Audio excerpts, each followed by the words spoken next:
You ever hear laughter when you're completely alone? Not a memory, not a trick of the wind.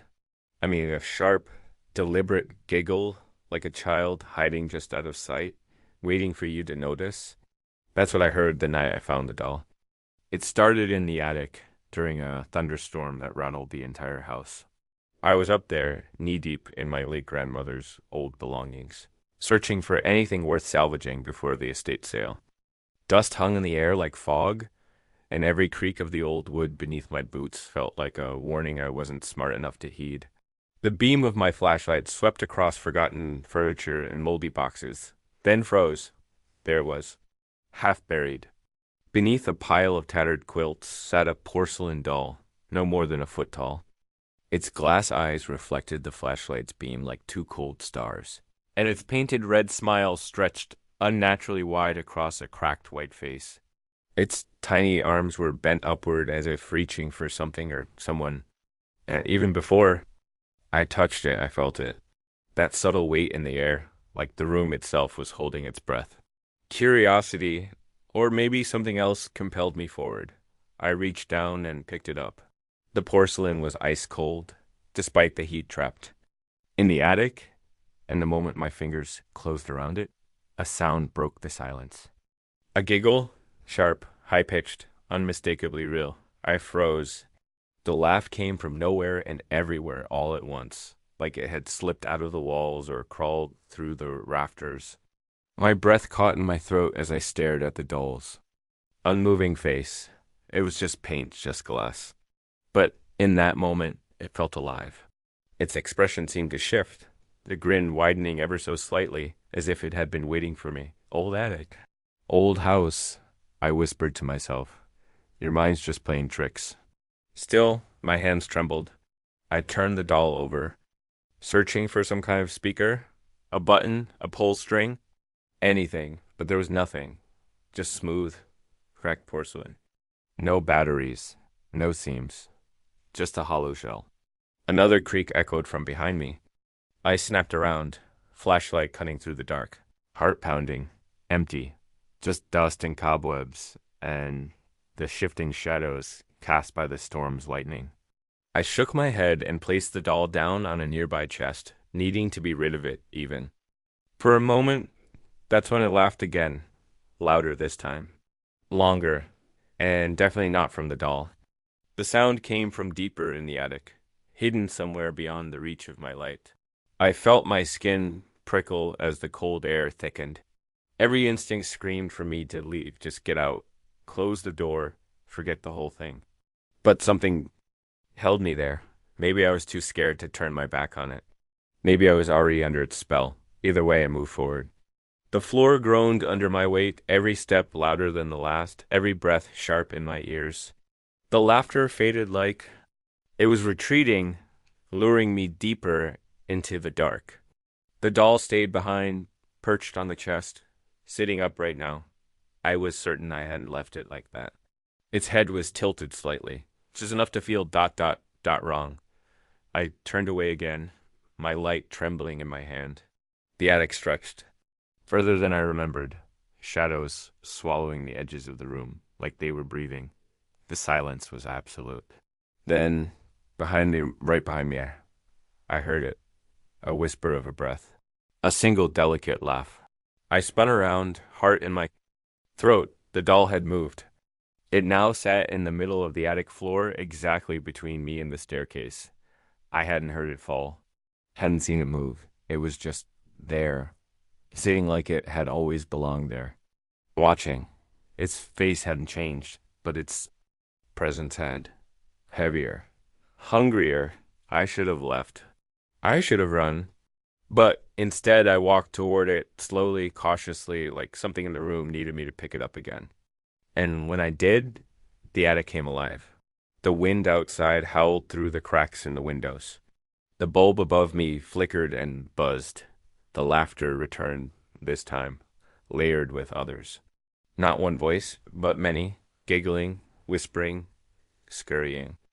I could hear tiny footsteps all around me, pattering across the wood like children playing a cruel game of hide and seek.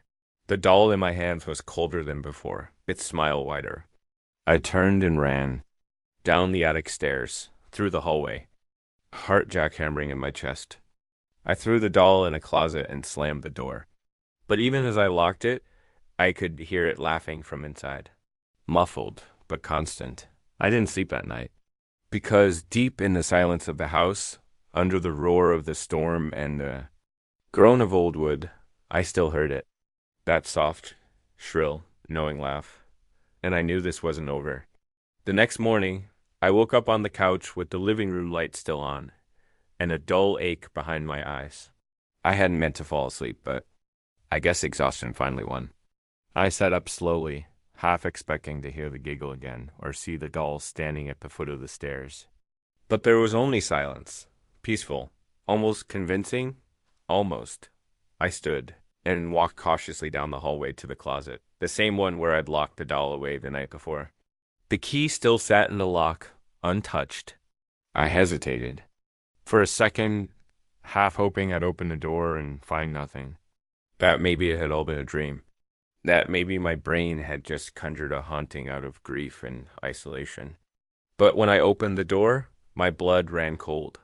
The closet was empty. The doll was gone. My stomach twisted. I searched the hallway, the kitchen, even the bathroom, nothing. Every door I opened, every corner I turned, I braced myself for those glass eyes and that painted smile. But the house was eerily quiet, too quiet. I found her about an hour later, sitting on the edge of my bed. She was just there, like she belonged. Her dress was still pristine despite everything, the same pale blue lace, the tiny bow at her collar, perfectly tied. But her face had changed.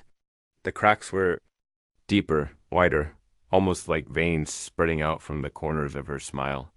And her grin, it wasn't just paint anymore, it looked deliberate. Something inside me snapped. I grabbed a plastic bag, stuffed the doll inside without looking into her eyes, and practically ran outside. The morning sun barely pierced. Overcast sky and the air felt wrong, like it was vibrating just beneath my skin.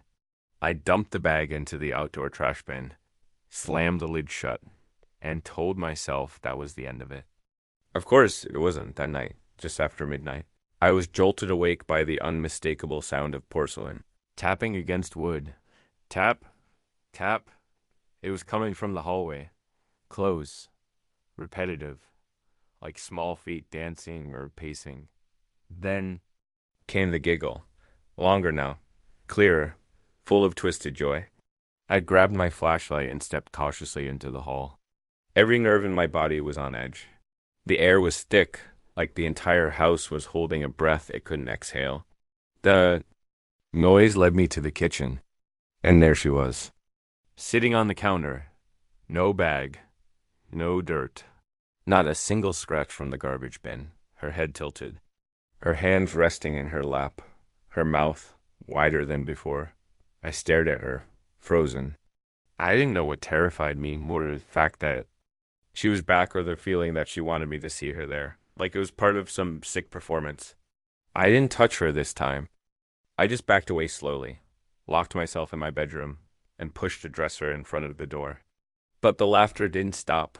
It echoed faintly through the vents, through the floorboards, sometimes near, sometimes far, and always, giggling. The next day, I tried burning her. I took her into the backyard, poured lighter fluid over her, and lit the match with trembling hands. The fire sparked and flared. The smell of burning fabric and plastic filled the air. For a moment, it felt final. But then I heard it deep inside the crackling flames, a low, warped giggle. And when I looked down, the doll was gone, not melted, not charred, gone. The ashes weren't even hers, just burnt fabric scraps. The porcelain body had vanished completely, as if it had never existed. I was losing it. I tore the house apart, pulled down boxes, emptied closets, flipped furniture. But the doll was nowhere to be found until I went to bed that night. I pulled back the covers, and there she was, tucked neatly under my pillow like some grotesque bedtime surprise. My breath caught. I couldn't scream. I couldn't move. She was right there, looking up at me, and this time she blinked. Just once, but enough. I fell backward, heart racing, flashlight clattering to the ground. When I looked again, she was gone. The bed was empty. The room silent, but I could still hear her laughter inside my ears, like an echo buried in my skull. I didn't miss sleep at all that night. The next morning, I called in sick, told work I had the flu. Spent the whole day researching antique dolls, haunted artifacts, cursed objects. I even posted on a few paranormal forums. Most people dismissed me, of course, called it grief-induced hallucination, stress, or an overactive imagination. But one reply stood out, a private message. If the doll's laughing, you've already let it in. It's not about the object anymore. It's about you. She's chosen you. It was signed only Clara, the same name I would soon find scribbled. Inside an old, yellow journal hidden deep in my grandmother's trunk beneath a stack of faded photographs and a locked diary. The journal that would tell me who the doll used to belong to, who she still belongs to, and what she really wants. I found the journal buried in the oldest trunk in my grandmother's attic beneath layers of brittle linen, a stack of yellowed photographs, and a lockbox with a broken clasp. The cover was leather, faded to a muddy brown, and the pages inside were soft and worn, like they'd been turned over and over again by trembling hands. The first thing I saw when I opened it was a name written in delicate cursive across the inside cover. Clara Eloise Halbert, born October 3rd, 1912, died February 17th, 8 years old. The next line was in my grandmother's handwriting. She won't stay buried. I sat there on the attic floor, the flashlight shaking in my grip, reading through the pages with a growing pit in my stomach. Clara had been my great-aunt, my grandmother's older sister, but I had never heard of her. Not once. No family photos. No mention in conversation. Not even a gravestone in the family plot. According to the journal, Clara died in this very house. The details were vague at first, just a series of entries written by my great-grandmother, each one more desperate than the last. Clara had started behaving strangely, speaking to people who weren't there, laughing in the middle of the night at something no one else could see. She became obsessed with her doll, whom she called Miss Liddy. And then the nightmares began. Clara claimed the doll could move on its own, whisper things in her ear, tell her secrets about the people around her. Her parents thought she was just an imaginative child. Until the bruises appeared. Until the cuts. Until the night they found her locked in the attic, screaming that Miss Liddy wouldn't stop laughing. That's when they tried to get rid of the doll. They burned it, buried it, tossed it in the river. But it kept coming back. Eventually Clara stopped eating. She stopped speaking, except to the doll. The entries became frantic after that, my great-grandmother describing a house filled with constant laughter, toys moving on their own, and Clara's smile stretching far too wide for a little girl's face.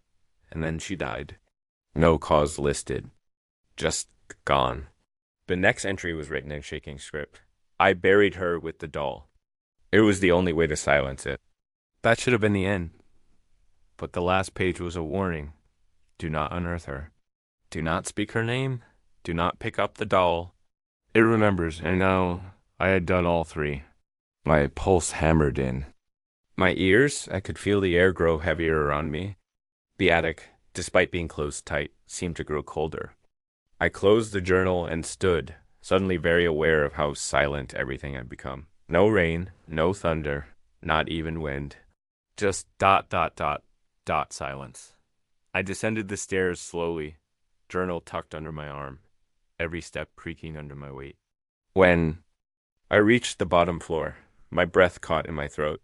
The doll was sitting on the dining room table, right in the center, legs crossed, hands resting neatly on its lap, and around it scattered like offerings were objects that hadn't been there before. A tiny silver spoon, an old toy train, a single dusty shoe, all of them child-sized, all of them radiating the same wrongness as the doll itself. It was like a tea party set for one, or ... for her. I backed away. The air had that same tide. vibrating sensation I'd felt when I first touched the doll, like the walls were pushing inward. I knew I had to get out. Get rid of the thing once and for all, but something told me this wasn't about the doll anymore. Not really. The laughter hadn't started again yet, but it was close. I could feel it, lingering just under the surface like a scream waiting to break loose. I grabbed the journal, shoved it in a backpack, and left the house. Drove into town straight to the local library. It was old and mostly empty, run by a retired history teacher who didn't ask questions when I asked about the Halbert family records. He pulled a file from the archive without hesitation. That name rings a bell. Some old ghost stories connected to that house, I think. Inside the file was a black and white photo granny, but clear enough. A little girl with tight curls and a faint smile. Clara. She held a doll in her arms, grinning like any other child. But her eyes were too empty, too aware. Next to the photo was a single sheet of paper. A photocopy of a town record marked restricted in red ink. It said Clara was declared legally dead after going missing during a winter storm. But the body was never found. No funeral, no public obituary, no closure. The librarian leaned closer. Legend goes, the family buried an empty coffin. Some folks say the girl wasn't lost, she was taken, and that the doll was part of it. I left without saying much. But as I stepped outside, the wind picked up sharply, and I heard it again. A child's laugh. Short, sharp, right behind me. I turned fast, nothing. No one on the street. Just an empty bench and a flickering streetlight overhead. When I got home that night, the house felt different. The lights wouldn't turn on. The air was heavy, wet, like something had been breathing in the walls all day, waiting for me to return. And there, just inside the front door, sat the doll. Soaked, muddy, holding a folded piece of paper, with shaking hands. I opened it. Wide. You leave me? The laughter returned, then slow, rising, building into a chorus, and I knew she was just getting started. I don't remember falling asleep. I remember sitting on the living room floor, staring at the doll in the doorway for what felt like hours, too afraid to move, too numb to cry. The laughter had faded sometime after midnight, but the silence it left behind was worse, thicker, meaner. I must have passed out at some point. But when I woke up, the doll was gone again. Only the note remained soaked and crumpled from where I dropped it. Why'd you leave me? I didn't even touch it. Just left it there and backed. Away like it might bite. I couldn't breathe right. Couldn't think straight. All I could hear in my head was that voice, Clara's voice.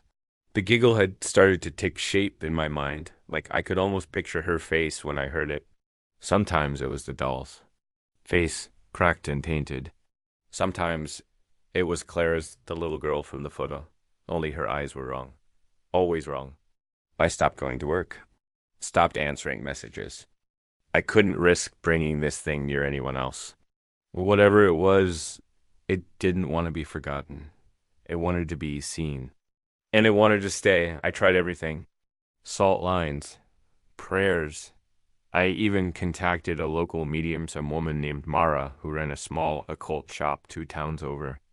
She came the next night, stood in my living room, and went pale the second she stepped inside. She didn't even touch the doll. Just stared at it from across the room, lips trembling. That's not a spirit, she said, her voice tight. That's a wound? I asked her what the hell that meant. She just shook her head. Spirits pass. This thing. It anchors. It doesn't haunt places. It haunts people. When she left, she refused to take payment. All she said was, don't let it call you by name. It already had. I'd heard it the night before. Whispered soft behind me as I brushed my teeth. My name spoken in a little girl's voice, with that eerie tilt like a question. Not shouted, not screamed, just spoken. Like it belonged to me. I didn't sleep that night either. I sat with every light on, flashlight in one hand and Clara's. Journal in the other. I reread every page again, looking for anything I'd missed. Some way to sever the tie, some ritual, some closure. But The final pages just repeated the same warning. Don't dig her up. Don't say her name. Don't pick up the doll. Too late on all three. Sometime after 3 a.m., the power went out. No wind, no storm. Just sudden darkness and a low click of silence across the house. That's when the laughter started again. Not in attic this time. Not in the hallway. It started right behind me. A giggle so close I could feel the breath of it on my neck. I turned slowly. My flashlight flickered, struggling against the dark. And there she was, Clara, not the doll. Her, a child-shaped silhouette standing just behind the couch. Her head tilted, pearls damp with rain that hadn't fallen. Her eyes two polished glass marbles that caught and refracted the weak light. Her lips didn't move, but I could still hear the laugh bubbling up inside my skull. She raised one hand slowly, mechanically, and pointed toward the hallway. Something moved behind her. Not footsteps. Not shadows. Skittering. It's like 100 tiny hands crawling across the walls, dragging fingernails across paint. I turned back toward the hallway and saw them. The toys, the ones I'd seen in the attic, the blocks, the spoon, the train, all of them now neatly arranged in a trail leading down the hall, their worn surfaces glistening in the dark. At the very end of the trail, lit by a single flicker of lightning from the window, sat the doll, grinning wider than ever. I told myself not to follow. I told myself to run, but my feet moved on their own. I stepped over the toys, each one whispering in my ears as I passed faint echoes of long dead voices. Play with me, ... Come back. Why'd you stop? When I reached the doll, I heard a click behind me. The front door had locked, on its own. The doll sat there, porcelain hands outstretched like she wanted to be picked up. I shook my head. No, not again. You're not real. You're just a cursed object. Just glass, and the lights exploded. Above me, every bulb shattered at once, plunging the house into deep black. The flashlight burst from my grip as cold hands closed around my wrist. Tiny, bony. There, the giggles rose into a chorus, more than one now. Layers and layers of high-pitched laughter, like a room full of children circling me in the dark. The air was freezing. I could see my breath in front of me as the invisible grip dragged me downward toward the floor. Toward the doll, I kicked, screamed, tried to break free, but the hands were everywhere. And through it all, Clara's voice cut through the laughter. Calm and cold. You said I could stay. You're mine now. My vision blurred. The pressure on my chest grew tighter. I couldn't scream anymore. Couldn't think. The doll was in front of my face now, eyes wide, mouth moving. You can't get rid of me, it whispered. I'm already inside. Then everything went still. No sound, no hands, no doll. Just me collapsed in the hallway, shivering, skin covered in scratches I hadn't felt, eyes raw from crying. And one word carved into the wooden floor beside me in jagged, childlike letters. Forever, the sun never really came up the next morning. It just sort of leaked in, pale and gray, like it didn't want to see what I'd become. I sat on the floor for hours, back pressed against the wall, eyes locked on the word forever carved into the floorboards. I tried to convince myself. It had always been there, a scratch, a trick of light. But I couldn't lie to myself anymore. Clara was real. And she wasn't just haunting me, she was becoming a part of me. My thoughts weren't always mine now. Sometimes I'd catch myself smiling at nothing. Sometimes I'd hear giggling, and it wouldn't scare me, it would comfort me, like I was in on the joke. That scared me more than anything else. I needed help, real help. Not salt circles or secondhand advice from forums. I needed to go back to where this all began. I needed to find Clara's grave, only there wasn't one. I combed through my grandmother's journal again, flipping page after page until one phrase jumped out at me. The doll was buried with her, deep beneath the floor, where the light never reaches. The attic, not metaphorically, not spiritually, literally. Clara wasn't buried in a cemetery. She was buried beneath this house. I tore through the attic that afternoon, ripping up floorboards with a crowbar and my bare hands, sweat stinging. My eyes, every sound amplified by the pulsing pressure in my ears. The attic groaned like it remembered, like it knew I was getting close. After 2 hours of digging through rotted wood and insulation, I found it. A hatch, old iron, bolted down. I pried it open with shaking hands, and the stench that rose up was got wrong. Not death, not mold. Just wrong like spoiled air and something ancient trying to breathe again. I lowered myself into the space below, flashlight trembling in my hand. It wasn't a room. It wasn't even a crawl space. It was a pit, about 6 feet deep, maybe 5, wide, carved directly into the foundation. At the bottom was a child-sized coffin, and the doll was sitting on top of it, waiting. I almost screamed, almost ran, but I forced myself to kneel beside it. I didn't touch it, not yet. I looked at the coffin instead, now almost crumbled from age and damp, and carved into the wood in a child's hand were 4 words, "I'm still down here." I lost it. I screamed and kicked at the coffin, pried the lid loose, expecting bones or dust or nothing at all. But there she was, Clara, perfectly preserved, eyes closed, hand folded over her chest, a thin veil of porcelain white skin, unaged by time, her mouth curved into a soft, contented smile. She looked like she was sleeping, and as I stared down, the laughter started again, low and rumbling, bubbling up through the pit like rising water. The doll was still watching me, its eyes catching every flicker of the flashlight's beam. Then Claire's eyes opened, wide. Alive, I stumbled back, slipped on the damp dirt, and crashed to the floor of the pit. She didn't move, just stared at me, mouth slowly twisting into a smile wider than her face should allow. Blood leaked from her lips as the laughter rose and rose. I had to end it. Right there, right then. I grabbed the doll and threw it with everything I had, smashed it against the stone wall of the pit. It cracked. Once, then again. And finally shattered. Porcelain pieces rained across the floor, eyes splitting from the face, mouth frozen mid-laugh. Clara screamed. The entire pit began to shake. The foundation groaned. The walls split. Dirt and stone poured down from the ceiling as her scream grew louder, deafening, shaking my bones. I climbed, clawing my way back into the attic just as the pit collapsed behind me, sealing itself with a final thunderous crack. And then ... silence. Real silence. Not the kind that waits to break. The kind that means it's over.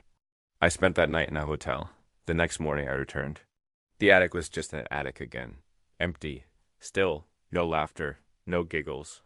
No toys. The hole was gone, as if it had never been there.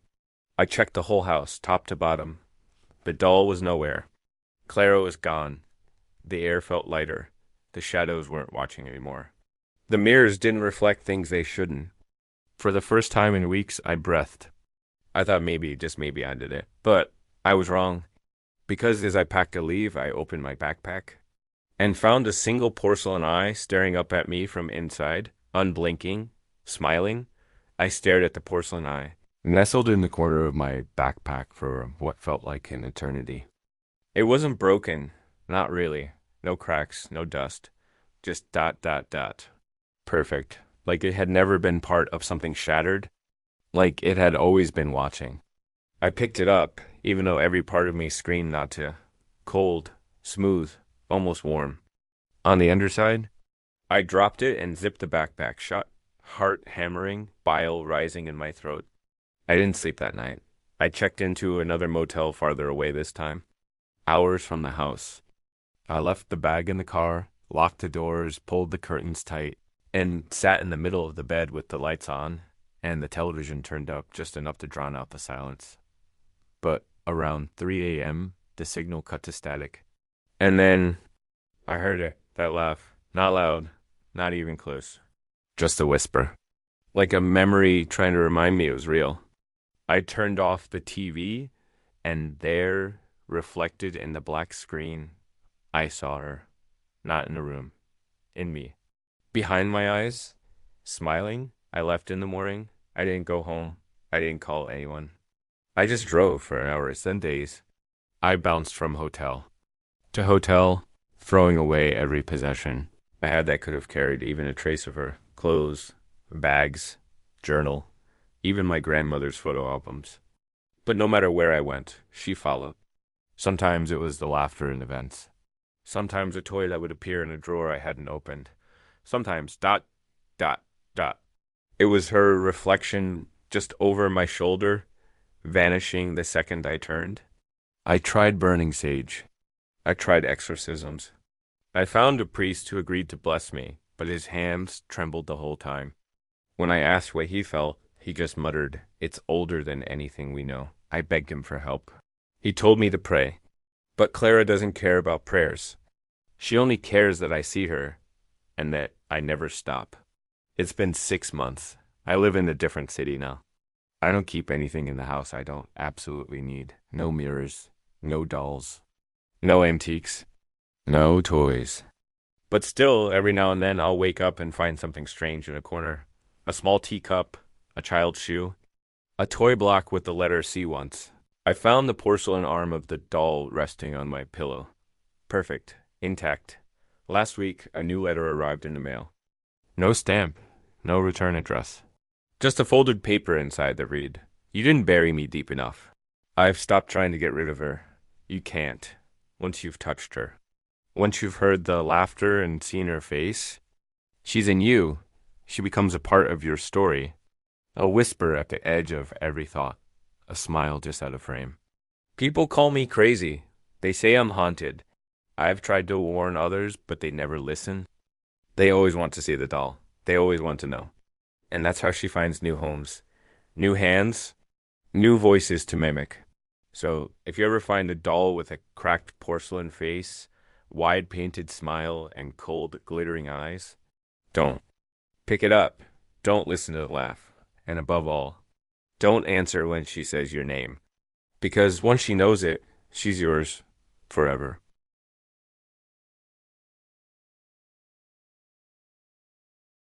I never should have taken the shortcut by the graveyard that night. The clouds had rolled in fast, blotting out the moon, leaving the path in near total darkness. My breath turned to mist in the frigid air as I hurried along the dirt trail that wound between twisted trees and the tall rusted iron fence enclosing the old cemetery. The town lights glowed faintly on the horizon, but out here, surrounded by tangled woods and crumbling gravestones, it felt like I'd crossed into some forgotten place. Then I heard it soft at first. A murmur, a faint breath behind me. It wasn't mine. I stopped cold. There was nothing. Just the whisper of wind through brittle leaves. I told myself it was nothing. Maybe a gust. Maybe my own imagination playing tricks in the dark. Then I heard it again. This time. It said my name, clear, soft, like a child calling from beneath the soil. I spun around, heart hammering, and pressed my face to the iron bars, shining my phone's flashlight between them. The beam cut through the blackness, landing on crooked tombstones and overgrown weeds.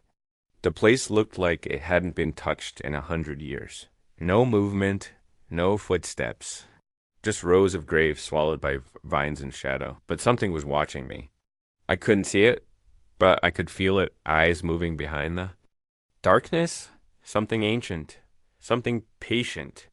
I whispered to myself, "Leave. Just go." But as I turned to step away, the voice came again closer this time, like it was right beside my ear. "Don't leave us." I flinched, nearly dropping my phone. The light swayed wildly, bouncing off twisted branches and cracked headstones. I forced myself to back away from the gate, one slow step at a time. My chest was tight. Every hair on my arms stood up like static had charged the air. Then I heard laughter, soft, mocking, not like someone laughing with me. This was the kind of laugh that knew something I didn't, the kind that waited. I walked faster, gravel crunching beneath my shoes as I made for the streetlight ahead. But just before I passed the last edge of the fence, I felt it, a cold breath on my neck. I stopped breathing. The chill was sudden, icy, and unnatural, and I knew deep down that it wasn't wind. It wasn't my mind. Something had touched me. I didn't look back. I couldn't. I just ran. By the time I got home, I was breathless and soaked in sweat. I locked the door behind me, turned every light on, and tried to calm the storm in my chest. My apartment was silent, but not in a comforting way. It was the kind of silence that listens, that waits. I told myself I was fine. I told myself it was just fear and darkness and an overactive imagination. But later that night, long after, I'd curled into bed and stared at the ceiling until my eyes burned. I heard them again. Whispers, low and distant at first, then louder. My name drifting through the stillness. I sat up and grabbed my phone. 2:47 a.m. I lived on the third floor. No trees near my windows. No way for anyone to be outside my apartment whispering like that. I went to the window anyway, and what I saw made my blood freeze. There, just past the edge of the streetlights, barely visible through the fog, stood the outline of the graveyard. Only it looked closer, as if the cemetery had shifted, moved, like it had followed me home. I shut the curtain and backed away from the window, pulse pounding in my ears. I didn't sleep at all that night. I kept hearing the laughter soft, and knowing curling around the edges of my thoughts.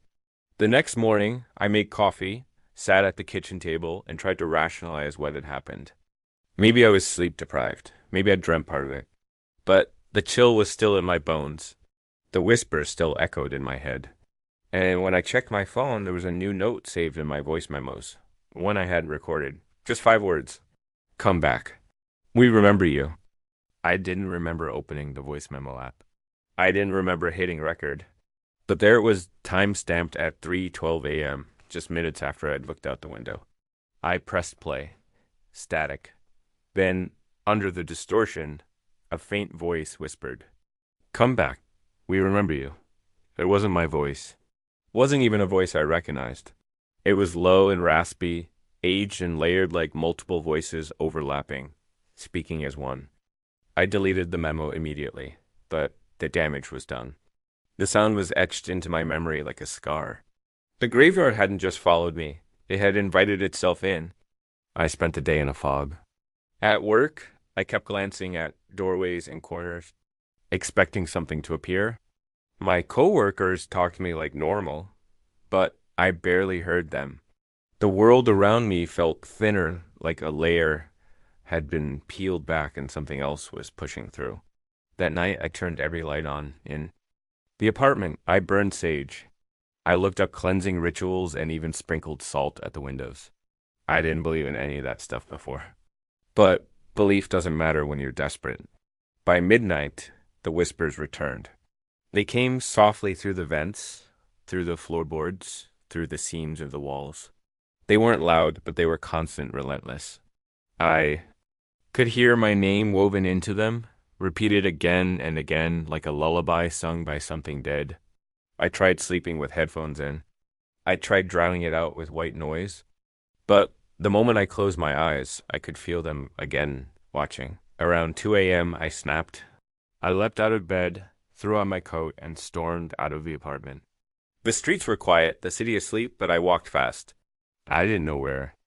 I was going until I was already halfway there. Back to the graveyard. It was like something had clicked inside me, like I had to return. To prove it wasn't real. To see if anything was waiting. The clouds had broken that night. The full moon hung low, casting silver light over the gnarled trees and rusted fence. The graveyard looked even older than I remembered. The gate creaked as I pushed it open. It hadn't been locked. Why hadn't I noticed that before? The gravel path wound between rows of headstones, many of them cracked, leaning at impossible angles. Some had crumbled entirely, their names long since worn away. I moved slowly, my breath visible in the air. That's when I heard it again. The whisper, but not from behind me this time, from beneath me. I froze. I looked down at the dirt, dry and cracked in places. Then the voice came again, clearer now, spoken directly under my feet. "We've been waiting." I stumbled back, heart slamming. In my chest. As I did, my flashlight caught a name etched into the stone beside me. My last name. Not just similar, identical. I knelt, brushing away moss and dirt, revealing a full inscription, Martha Elliott, 1792 to 1836. That was my family. Name. My grandmother's maiden name was Elliott. I never thought much of it before, but now I felt cold in a way that had nothing to do with the night air. This was a family grave, and I was standing over it. I scrambled back to my feet, scanning the other nearby stones. More names, more dates. And again, my family surname repeated, carved in the weathered rock like a forgotten warning. It wasn't coincidence. My ancestors were buried here. The whispers intensified, growing bolder, overlapping. You belong with us, dot, dot, dot. You were always ours, dot, dot. Come to rest, dot, dot, dot. I couldn't take it anymore. I bolted toward the gate, my flashlight shaking in my hand. But as I ran, I noticed something that stopped me dead in my tracks. The path behind me had changed. The stones were different. The trees were closer. Even the sky looked wrong, clouds swirling where there had been none. I turned in a full circle and realized with horror that I was no longer near the entrance. The graveyard had shifted. I was trapped inside it. Panic surged through me. I sprinted through rows of graves, dodging twisted roots and half-sunken stones. But the farther I ran, the more familiar everything looked. I kept passing the same leaning angel statue, the same broken cross, again and again, like I was stuck in a loop. And then there it was, a fresh grave, newly dug, still soft. The headstone was blank, waiting. The whispers fell silent all at once. I didn't wait to see what came next. I turned and ran, not caring about the direction anymore, until I saw the iron fence glinting under the moonlight. I don't remember reaching the gate. I just remember the moment I passed through it and felt the weight lift from my chest. Like the cemetery let me go dot dot on purpose. When I got home, the door was already open. The apartment was dark and inside on. My kitchen table was a handful of grave dirt and a scrap of paper that simply read, "Not yet." I didn't remember leaving the door unlocked. I never did. I am one of those people who double checks the deadbolt 3 times before bed. But that night, when I came home from the graveyard, the door stood open just a few inches, swaying, ever so slightly in the draft. And there, sitting dead center on my kitchen table, was a pile of soil, grave dirt. I knew it instantly, damp, clumped, dark with decay. The kind of soil you can smell from across the room. It stank of rotten earth, and something older than either. Beside it, a folded scrap of paper. Hands trembling, I picked it up. Not yet. 2 words. No signature. No blood. Just ink and finality. I wanted to scream. I wanted to tear the apartment apart and make sure nothing else had followed me in. But I already knew. The graveyard hadn't just shifted toward me. It had entered me. Or maybe I'd left. A door opened somewhere inside myself, and it had slipped through. I threw the dirt into the trash, flushed it down the toilet, washed my hands 5 times. Then I showered, scrubbed it until my skin was raw, but I still felt it. That filth, that dot dot dot presence. I didn't sleep, not even a little. The whispers started. Again around 3 a.m., bleeding through the walls, leaking from the vents, curling into my ears, even with my pillow pressed tight over my head. They said my name the way a predator tastes a sound. They said other things too. He is marked. He has walked the path. He has seen his grave. By sunrise, I was shaking uncontrollably. I called out of work, locked every window, covered every mirror. I even sprinkled salt across the doors, desperate gestures that felt childish but necessary. I stayed inside all day. The voices didn't come in daylight, not fully. They watched instead. I could feel them in the corners, in reflections, in the shadows under my bed. At one point, I turned the television on to drown it all out. Static. Every channel. Just white snow and low hums. Then, for a split second, an image flickered onto the screen. A grave. Freshly dug. The headstone was blank. Then it was gone. That night, I finally snapped. I told myself I would end this. I would go back one last time during the day and find whatever link tied me to that graveyard. Maybe I had some connection to the land. Maybe one of my ancestors was buried under a curse. Maybe I was already dead and hadn't realized it. Yeah, I returned to the graveyard just before noon.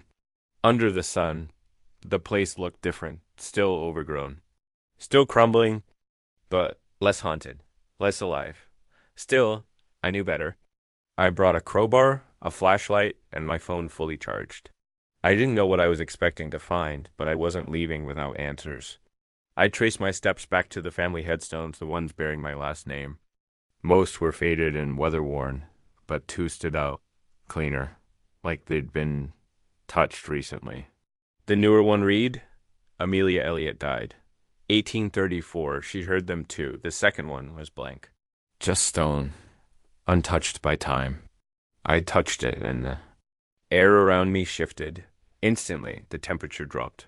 The sky darkened, even though there were no clouds. And the whisper returned. He's found the gate. The ground beneath my feet trembled. Just slightly, but enough that I nearly lost my balance. I staggered backward, heart thundering in my chest. Something was about to happen. Something was waking up. A gust of icy wind swept through the graveyard, and with it came the sound of dirt shifting. Something was digging. I turned, and behind me the earth cracked. A new grave. Opening. Not collapsing. Opening. A skeletal hand reached out. Another. Pale arms coated in damp soil began to pull. Not just one. Dozens. They emerged like ants from nests, silent and determined, climbing out from the earth in every direction. My legs didn't wait for instructions. I ran. I sprinted back toward the gate, dodging crumbling stones and whispering mouths. I didn't dare look back. I could hear them rising behind me. I could hear the moans, the crackling of ancient joints, the shuffle of dead limbs following close behind. But just as I reached the gate, it slammed shut on its own. Rush shrieked. Iron droned. The lock one I hadn't even noticed before snapped into place. I was sealed in. And then came the voice, no longer a whisper. It echoed across the cemetery like thunder behind gravestones. You never left. The words rang through the graveyard like the toll of a funeral bell. You never left. I gripped the iron bars of the gate, trying to force them apart, trying to disprove what I already felt deep inside. But the cold metal wouldn't budge. My hands were bleeding, knuckles scraped from panic and rust, but the gate remained sealed. Behind me, the graveyard had gone silent again, but not with peace. It was the kind of silence that trembles before a scream. I could feel them watching from the broken crypts, from behind moss-covered stones, from just beneath the soil. I turned slowly. The graves that had burst open were empty now. Whatever had climbed out was gone. No footprints. No trails. Just holes, yawning, fresh, and waiting. Something about that silence. It was suffocating. Heavy. Personal. It didn't feel like I was in a graveyard anymore. It felt like I was inside something else. And I heard it again, my name. But this time, it came from underneath me. I stepped back, and that's when the ground cracked. The dirt beneath my shoes gave way like wet paper, and I plunged downward. Swallowed by the grave, I landed hard, on stone. Not dirt, not roots, stone floor, cold and ancient. My flashlight flickered as I scrambled to my feet. I was inside a crypt, but not one visible from the surface. This was deeper. Older. The air was dense, almost syrupy, and it smelled like time itself had rotted. The room around me was circular, lined with alcoves and burial nooks carved directly into the walls. Bones lay in tidy piles, their order disturbed only by the slow breath of decay. On the far side of the chamber stood a single stone pedestal, and on it, a book. It was bound in blackened leather, its cover cracked and wrinkled like dried skin. A lock had once sealed it shut, but the rusted latch now hung open. I should have turned and run. But some part of me, maybe the part they'd already claimed, moved forward. I opened it. The pages were yellowed and stiff, written in some ancient curling script I couldn't read. But on the very last page, scribbled in a more familiar hand, were words in English. We are the voices between. We are memory given form, and you Our echo. I blinked. And when I looked again, there was more. You've walked among us before. You left, but only part of you. Now it's time to return what you stole. I dropped the book like it had burned me. The whispers returned. This time they didn't hide in corners or ride the wind. They poured from the walls. They filled the chamber like floodwater, thick and choking and alive. He read the words. He remembers. He returns. The bones began to move. Slow at first, then faster, clattering, reassembling. Skeletal limbs locked together with a wet snap. Empty sockets turned toward me. Skulls grinned in unison.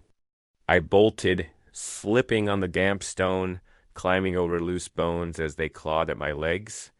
I ran through a passage I hadn't seen before, narrow, winding, carved into the bedrock, like a tunnel built for shadows. The whispers followed. No, they grew louder. Don't run. You know the way? You lived it once before. I don't know how long I ran. Time doesn't mean anything in that place. It stretched and folded on itself, like the tunnels were alive and shifting with every step I took. Eventually, the passage opened up into a small chamber, and in the center stood another grave. Just one, fresh, waiting, and this one did have a headstone. I stepped closer, my breath catching in my throat. My name, not just the last name. My full name, date of birth, and beneath it, one chilling sentence. Returned as promised. I wanted to scream, but no sound came. My mind was unraveling. Memory fragments, half dreams, and strange deja vu moments all surged forward. I had been here before.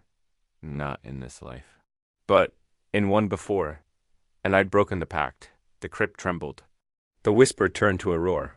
It's time.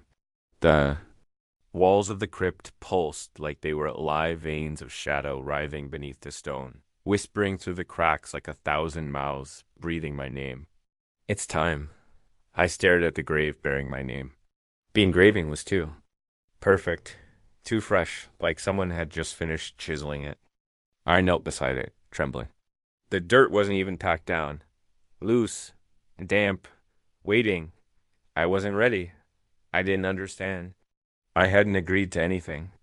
But something deeper than understanding stirred inside me, a memory I didn't own. I reached out and touched the headstone. The moment my fingers brushed the cold stone, the chamber surged with lightless movement. The shadows slithered across the walls and coalesced into shaped figures. Transparent at first, then growing denser, human-like, dozens of them. And then, women, children. Their faces were worn, cracked with age, as though time itself had eroded them. But they knew me. They looked at me like I was one of them. And that's when the realization hit me like a hammer to the chest. I wasn't there. Guest. I was their kin, a descendant, or more. Maybe a reincarnation of someone they'd lost. A piece of them that had wandered too far from home. One of the spirits stepped forward, an old woman with eyes like burnt coal and hair that hovered in a weightless halo around her skull.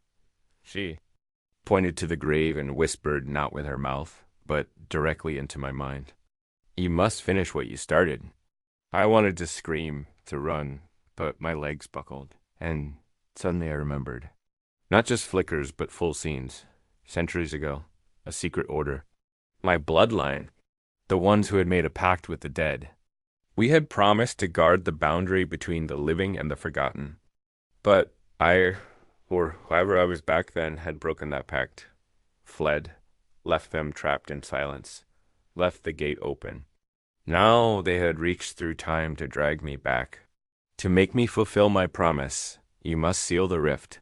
The old woman said, or become part of it. The spirits circled me.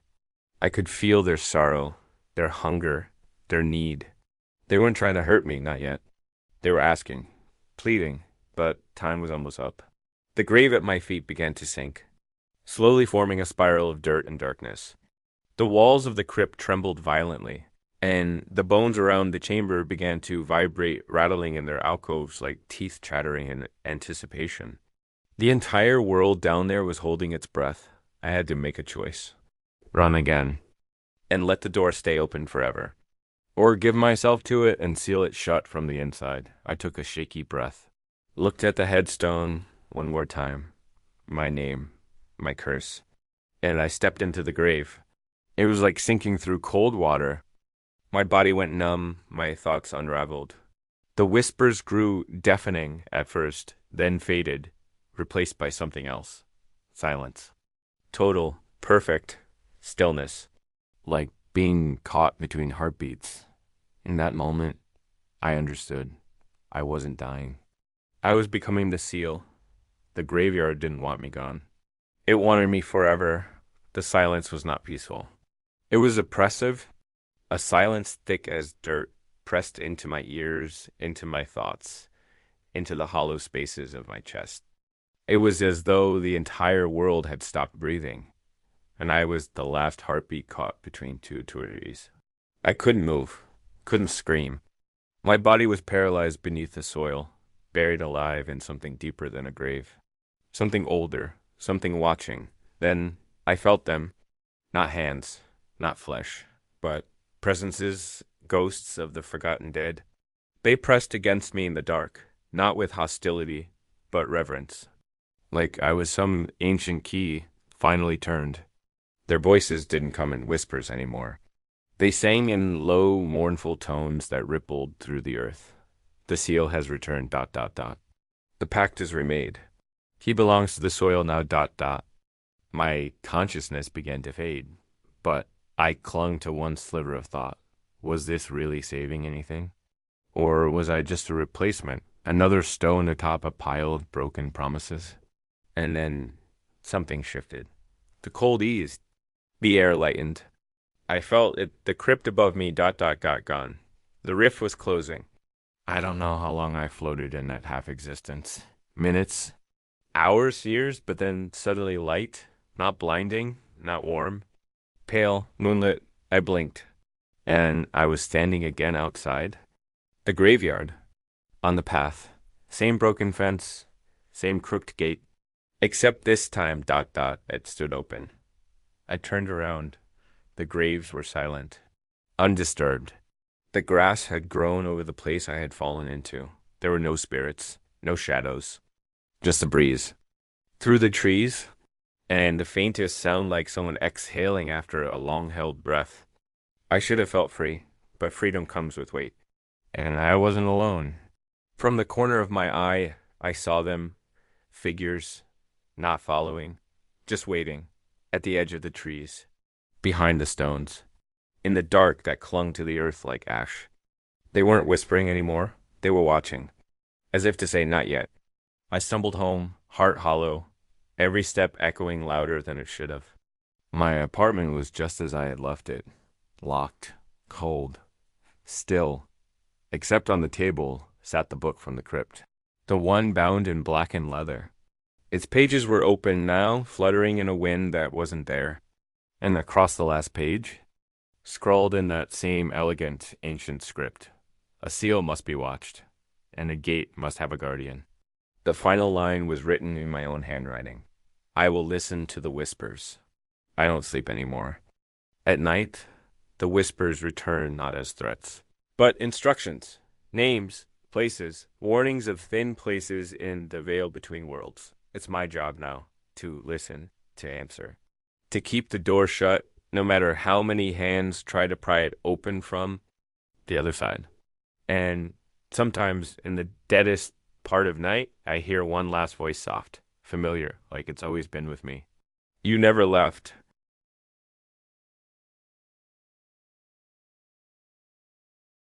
Halloween night always brings out the thrill seekers, the ones who crave scares just as much as candy. My friends and I were no different. We wanted something real this year, something beyond the usual haunted hayrides and jump scares.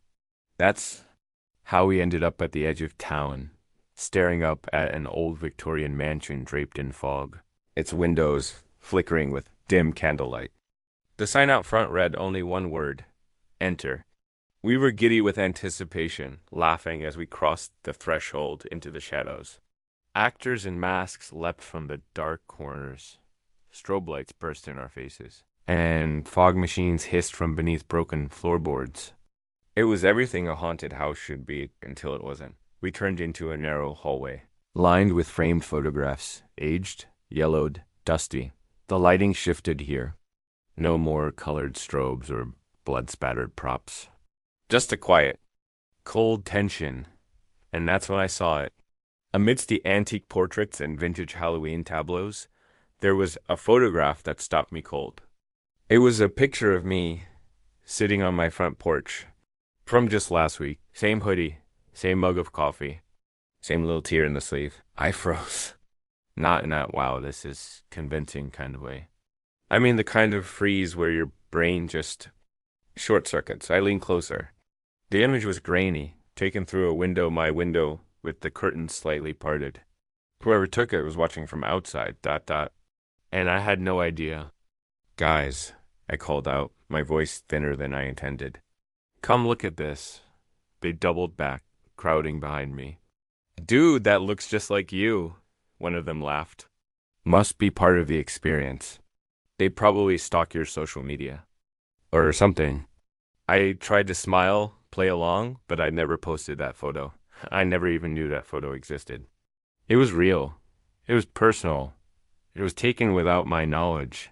And that's when I heard it, a whisper, soft as a sigh, cutting through the distant screams and laughter.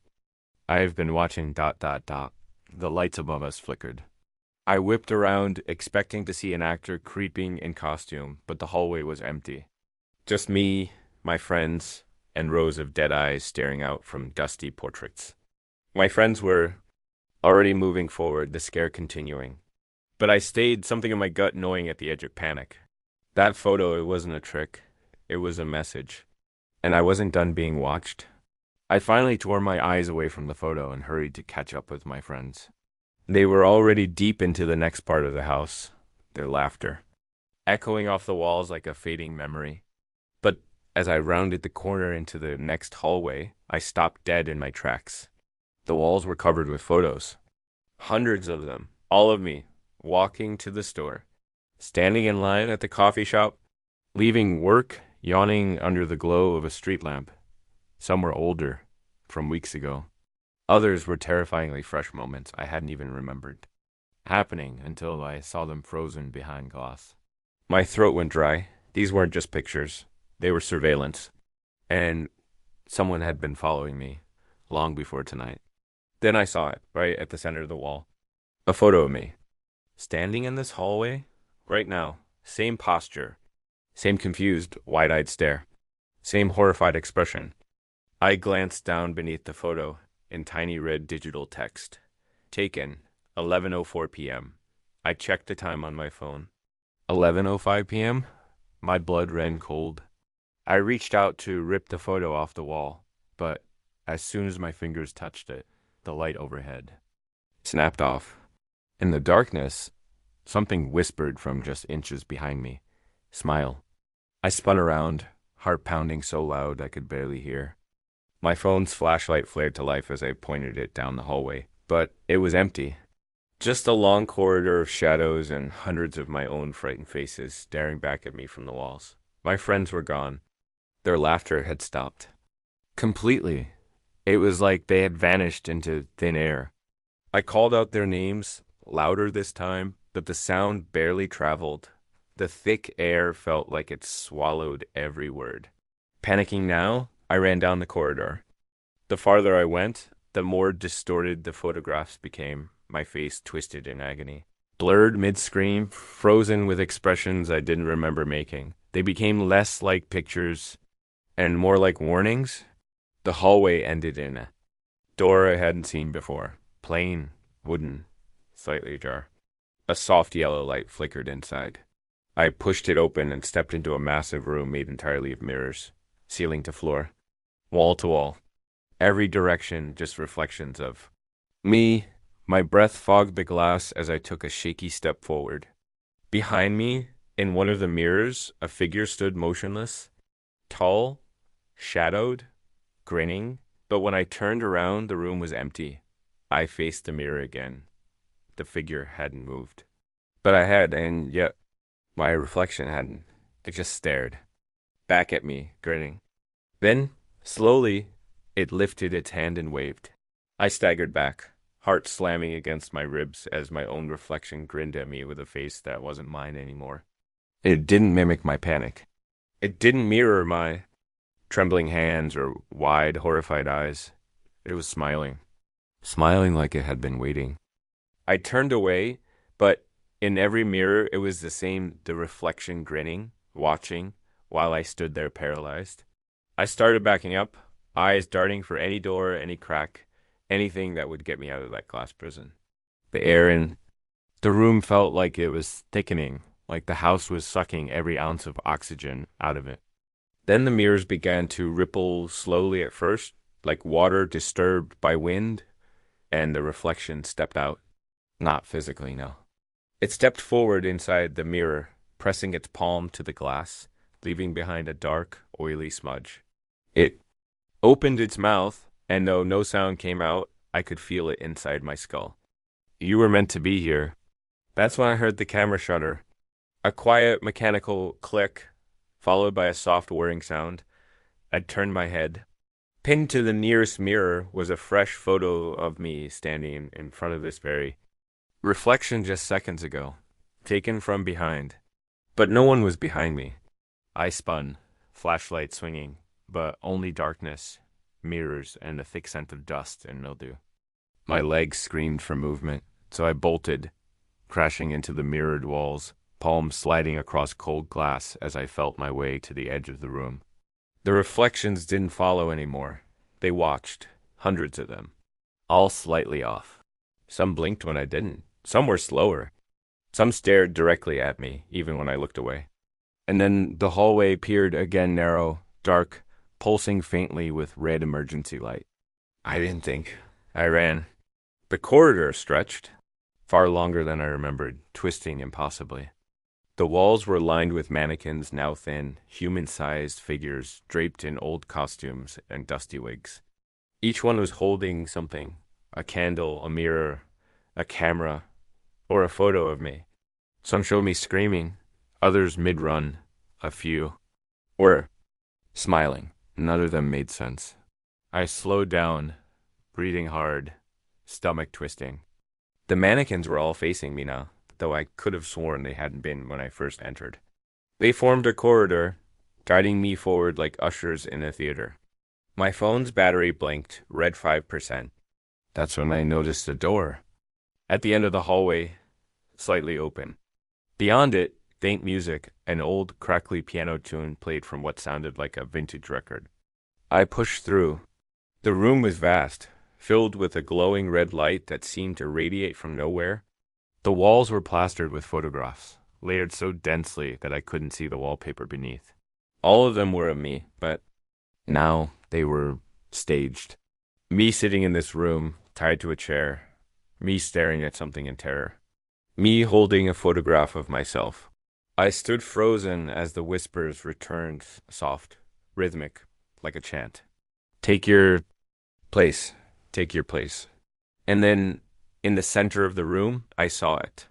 A single chair. Facing a camera. A real one tripod mounted, lens gleaming in the red light. Behind it, a figure in a black coat adjusted the focus. I couldn't see their face. The chair had restraints on the arms. A fresh photo was developing beside the camera. I stepped closer. It was me, sitting in the chair, from an angle I hadn't even reached yet. The picture trembled in my fingers as it finished developing. There I was, seated in the chair ahead, my face pale, eyes hollow, mouth stretched in a silent scream. The camera had captured something I hadn't even done yet, a moment that hadn't happened. Not yet. I dropped the photo, backing away, but the floor beneath me creaked with a groan, like it was tired of holding me up. The red light overhead flickered, pulsing like a dying heartbeat. The whispering came back stronger now, closer. No longer soft, no longer vague. Sit down. Face the lens. Let us see you. I turned to run, that the door I had come through was gone. Not closed. Gone. The walls had shifted again, sealing me in. There were no exits now, just walls covered in me. Thousands of me, and in the center of it all, The camera waited patiently, humming softly. The chair behind it was empty, but I could feel the echo of my own weight pressing down into it. I wasn't alone in the room. Somewhere in the red haze, something watched me. I couldn't see it yet, but I could hear it breathing, slow, wet, deliberate, like something too large to be human, but too deliberate to be animal. Then the camera clicked again. Another photo slid out. This one showed me still standing just now, looking at the photo in my hand. But there was someone behind me, a blurry, tall figure, standing inches from my back, shadowed by the red glow. I spun around. Nothing. But I could feel it. Close. So close.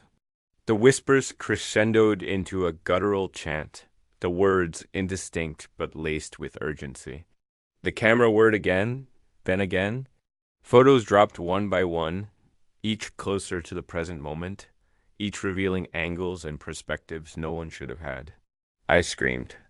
I screamed for help, for my friends, for anything, but my voice sounded swallowed, muffled by the room itself, like the air was too thick to carry sound, and something moved. In the corner of the room, one of the photographs began to peel from. The wall, the paper curled forward slowly, like it was being pulled by invisible fingers.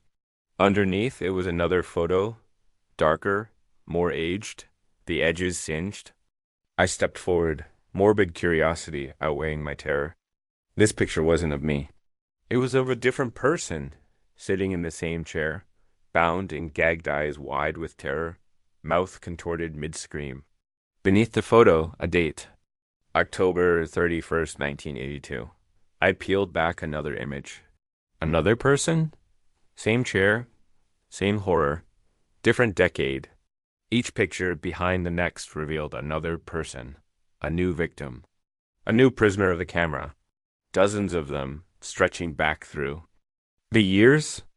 All posed the same, all looking at something just off frame, all looking at whatever was behind the camera. Then I reached one final photograph. It was black and white, old, cracked, and at the center was my face, not current, not recent. A child's face, me maybe 6 or 7 years old, standing outside the same haunted house smiling. But I had never been here before. I would have remembered this place. I would have remembered this terror, wouldn't I? Then came the memory, faint, blurry, a flash from childhood, walking through a dark corridor, hand in hand with someone. Door that shouldn't open. A man in a coat whispering, "Look into the camera." And the click.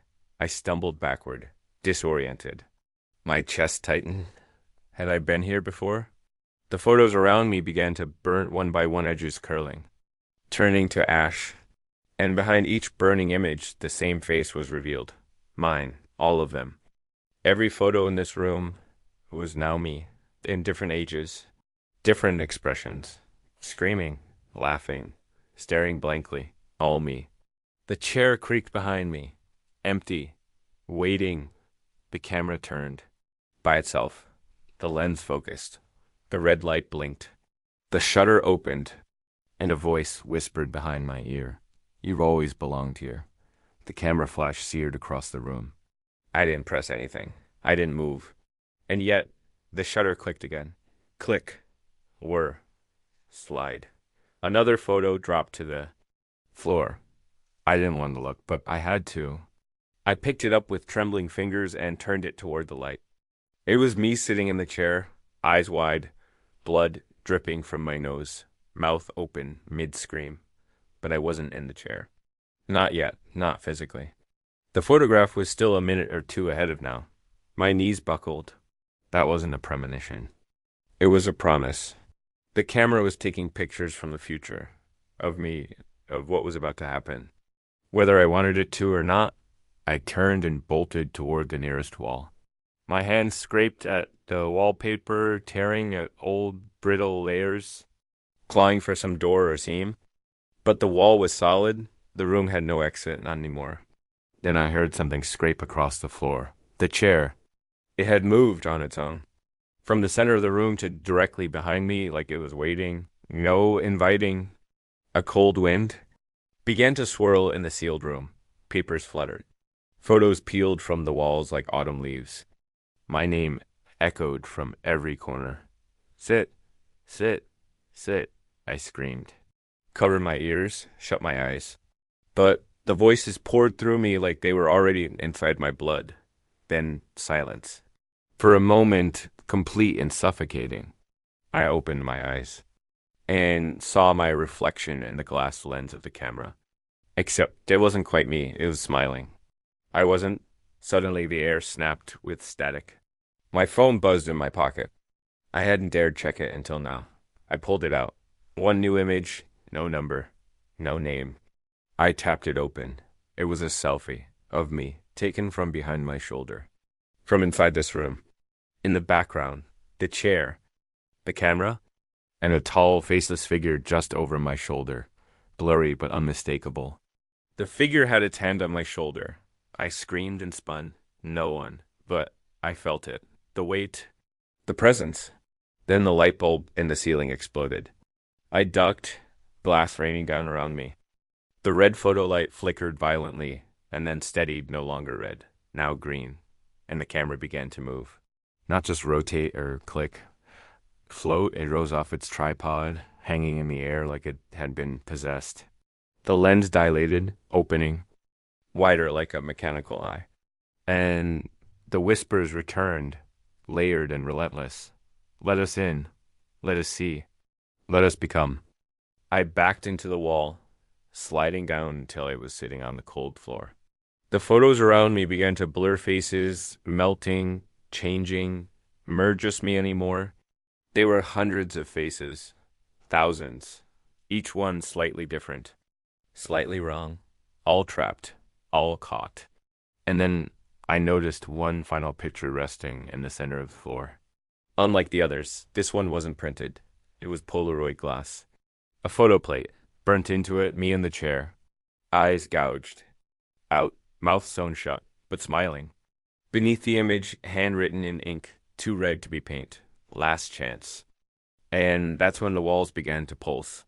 They weren't wood anymore, or plaster. They were flesh, breathing, throbbing, and they were getting closer. The camera hovered inches from my face. Click. The flash swallowed the room. The flash faded, but the light never returned. Only blackness. Thick, suffocating. Alive. I couldn't see the camera anymore, but I felt it. Hovering, still clicking. The sound came like a heartbeat now. Click, click, click. Every second, another moment captured. Another piece of me pulled away. Then came the tearing. Not of paper, but of memory. Names, dates, my apartment, my parents, my voice. All vanishing. I staggered to my feet, stumbling through the darkness like a newborn, my thoughts unraveling. Something was hollowing me out, replacing me, and the whispers were gone now. Only one voice remained, low, calm, patient. You belong to the house. In front of me, a single door. I don't know how it appeared. Maybe it had always been there. I lunged for it. My fingers wrapped around the handle, cold as a corpse. I turned it, pulled, it opened onto a hallway, not like before. This one was ordinary, clean, and at the end of it stood my friends. They were calling my name. Their faces looked normal, concerned. Not twisted, not empty. One of them stepped forward and reached out. Hey, there you are. Come on. You okay? The air shifted. Something felt wrong. Too easy. Too safe. Then I heard the laugh. From behind me. From inside me. I turned just enough to catch my reflection in a cracked mirror hanging beside the doorframe. It was me, but smiling. That same impossible grin, and my eyes were gone. I slammed. The door shut. I backed away into the darkness again, breath trembling. The hallway vanished. The voices of my friends fell silent. This was it. There was no outside, no safety. The house wasn't haunted. It was the ghost. And I was just another photo being developed inside it. I found myself back in the original room. The chair now sat beneath the hanging camera, waiting. And this time, I didn't resist. I sat. The light came on. Click. The photo printed. Only this time, it wasn't of me. It was of someone else, a stranger, standing at the entrance of the haunted house, smiling nervously as they stepped inside. They say the haunted house closed for good the next day. But a few weeks later, flyers went up again. Same address, same night-only hours. The scariest experience you'll never forget. And those who dare to enter always say the same thing. It's not like other haunted houses. It feels personal, like it knows you, like it's watching. And if you look close enough, in the flickering candlelight, you'll see a photo on the wall of someone who looks just like you, sitting in a chair, smiling. And somewhere deep in the house, the whisper waits, say cheese.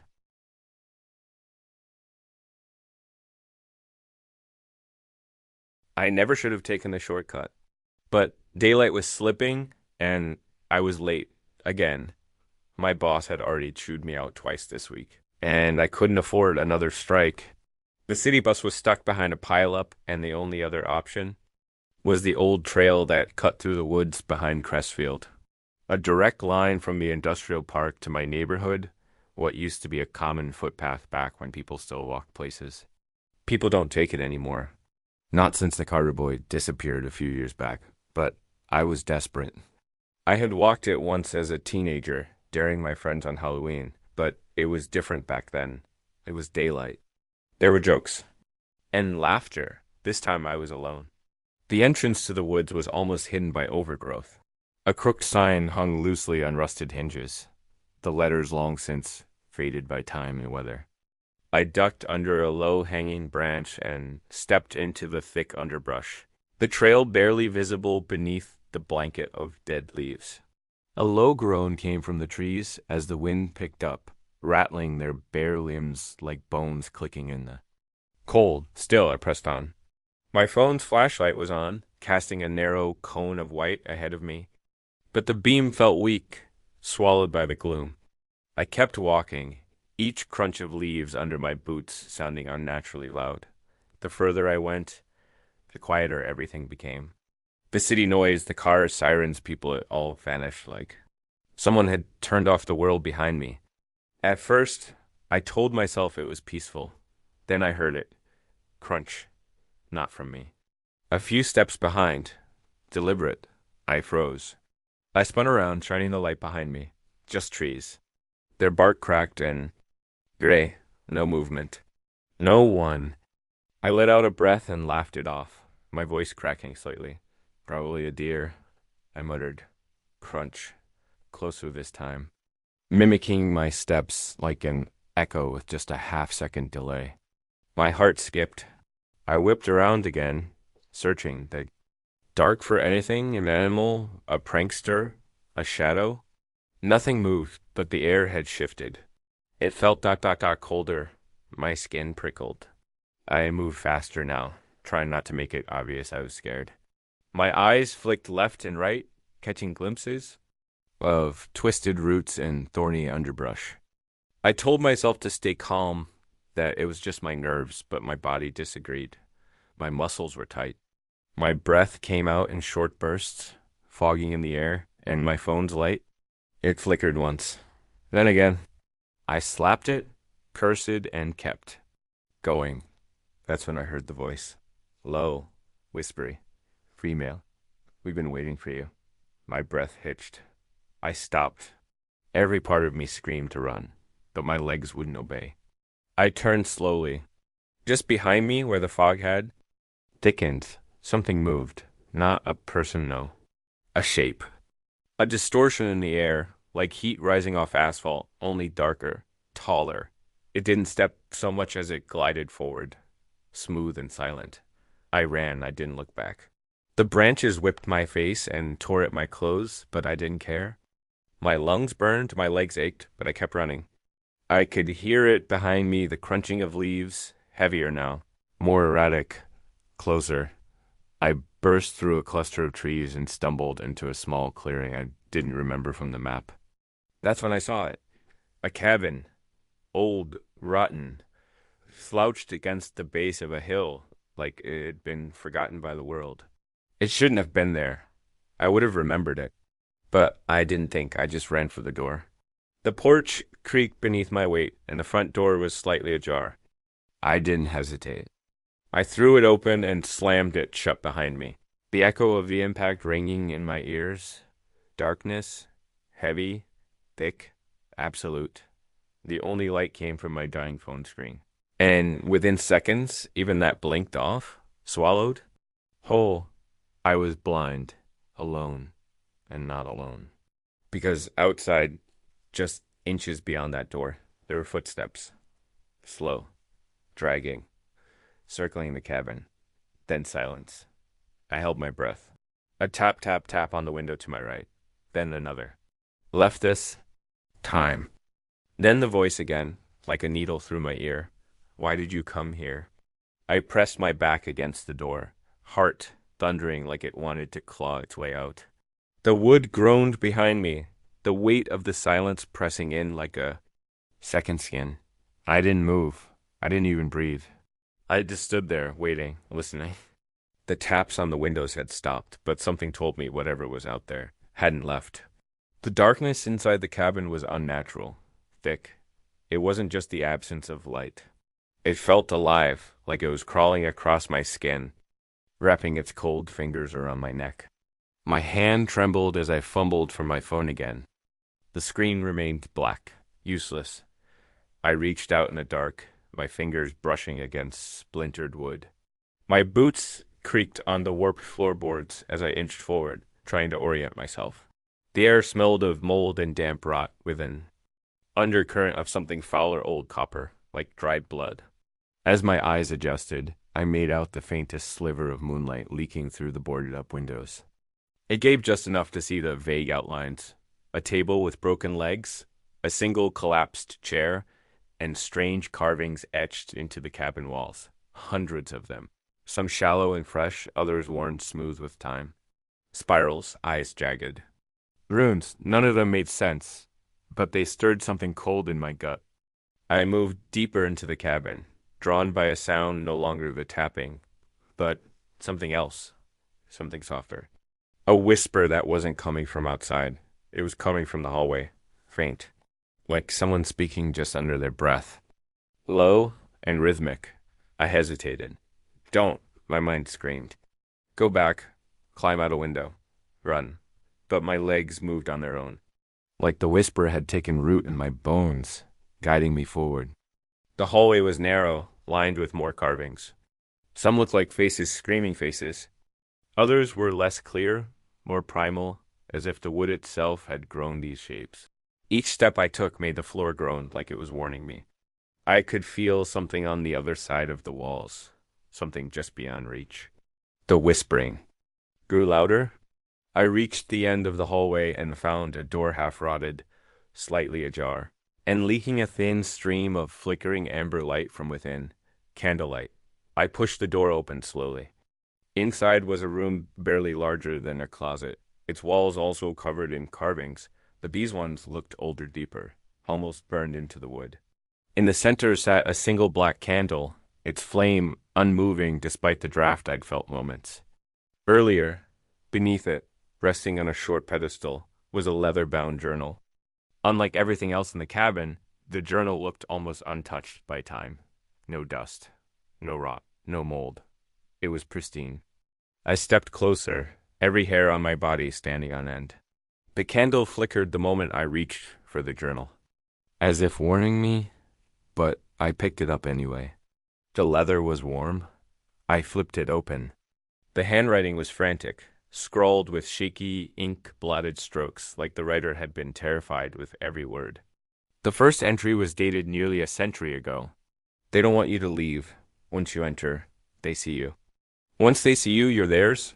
The pages told of someone who'd also taken the shortcut through the woods, someone who found the cabin the same way I had. Each entry grew more erratic, more paranoid, the shadows watching him, the whispers calling his name. The shapes in the trees that weren't quite human. The forest is a mouth, one entry read, and this cabin is its throat. Another, I stayed one night, The next day I tried to leave. The path was gone. The trees had moved. My fingers trembled as I flipped to the final page. It wasn't even written, it was carved, jagged and deep, gouged into the thick back cover of the journal. Don't open the door. Don't listen to them. They lie. Then, thud, I jumped. It came from the front door, the same one I'd locked behind me. Thud. Louder this time. Something slamming against it. No, someone. I snapped the journal shut and backed out of the room. The whispering returned instantly. Louder now. No longer hidden in the walls, but floating in the air. All around me. Your hours, we saw you. You shouldn't have come here. The candle's flame blew out. Just gone. And in the same moment, the front door creaked open with a sound like tearing flesh. No wind, no draft. It just opened. I stood frozen in the hallway, paralyzed. And then came the sound, a dragging shuffle, something being pulled across the floor. Slow, wet, coming inside. The dragging sound inched closer, a sick rhythm echoing against the warped floorboards. My breath caught in my throat as I stood in the darkness. The journal clutched to my chest like a shield. I wanted to believe I was imagining it, that it was the wind. But the door had opened too deliberately, and whatever was moving, it was inside now. I backed up, trying to keep my footsteps silent, but the floor betrayed me with a loud creak. The dragging stopped. Silence swallowed the room. I strained my ears, but the only thing I could hear was the blood pounding in my ears, and my heartbeat slowing as if fear itself had reached inside and gripped it. Then came the whisper again. This time, not from the walls, not from the shadows. It came from directly behind me. We said, "Don't run." I spun around, but there was no one there. Only the candle, now snuffed, and the empty pedestal where the journal had sat. No, not empty. There was a photograph now, a fresh one, still curled slightly from development. My fingers trembled as I picked it up. The image was of me standing exactly where I was, in that hallway, staring down at the photo in my hand. The timestamp? Now. The dragging resumed, louder, faster. I turned and bolted toward the front door, only to find it wide open. But the forest beyond had changed. The clearing was gone. The trees had twisted unnaturally close, their gnarled branches forming. A jagged arch like a mouth yawning wide. The path I came from no longer existed, just dense, unrelenting blackness, and eyes. Dozens of them, flickering between the trees, watching, waiting. I slammed the door shut again, heart in my throat. My only choice was to run deeper into the cabin. The hallway behind me was different now. Longer, narrower, the walls bowed inward, and the carvings seemed to pulse with a heartbeat of their own. Each one glowed faintly as I passed, whispering unintelligible words just below the level of sound. The journal in my arms grew hot, and then, boom, another door slammed somewhere behind me. Boom, and then another. It felt like the house was moving, rearranging itself, locking me in layer by layer. The dragging noise never stopped it, followed me through every hallway, never hurrying, but never stopping either. I found another room, kicked the door open, and slipped inside. It looked like an old bedroom, what was left of it. A rusted bed frame leaned against one wall.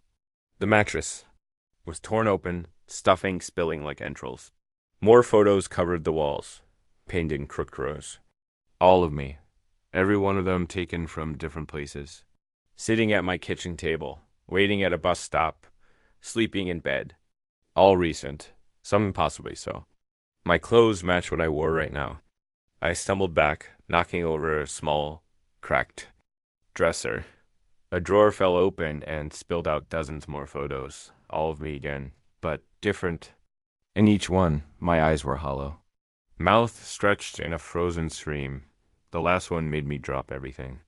It showed me standing in this exact room, blood trickling from my nose, the shadows crawling up my back.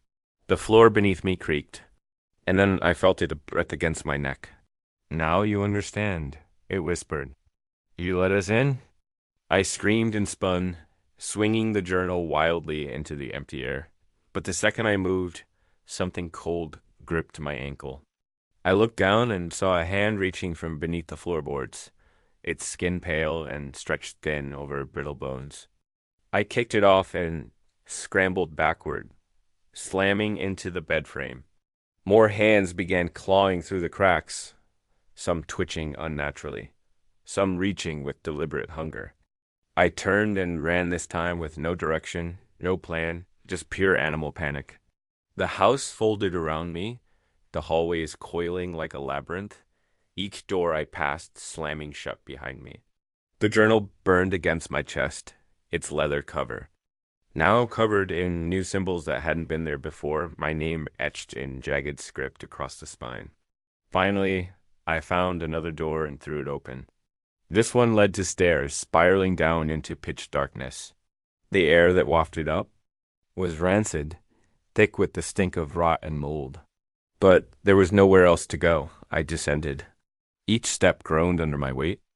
My foot slipped once on something slick, but I caught myself before I tumbled. The whispers grew louder.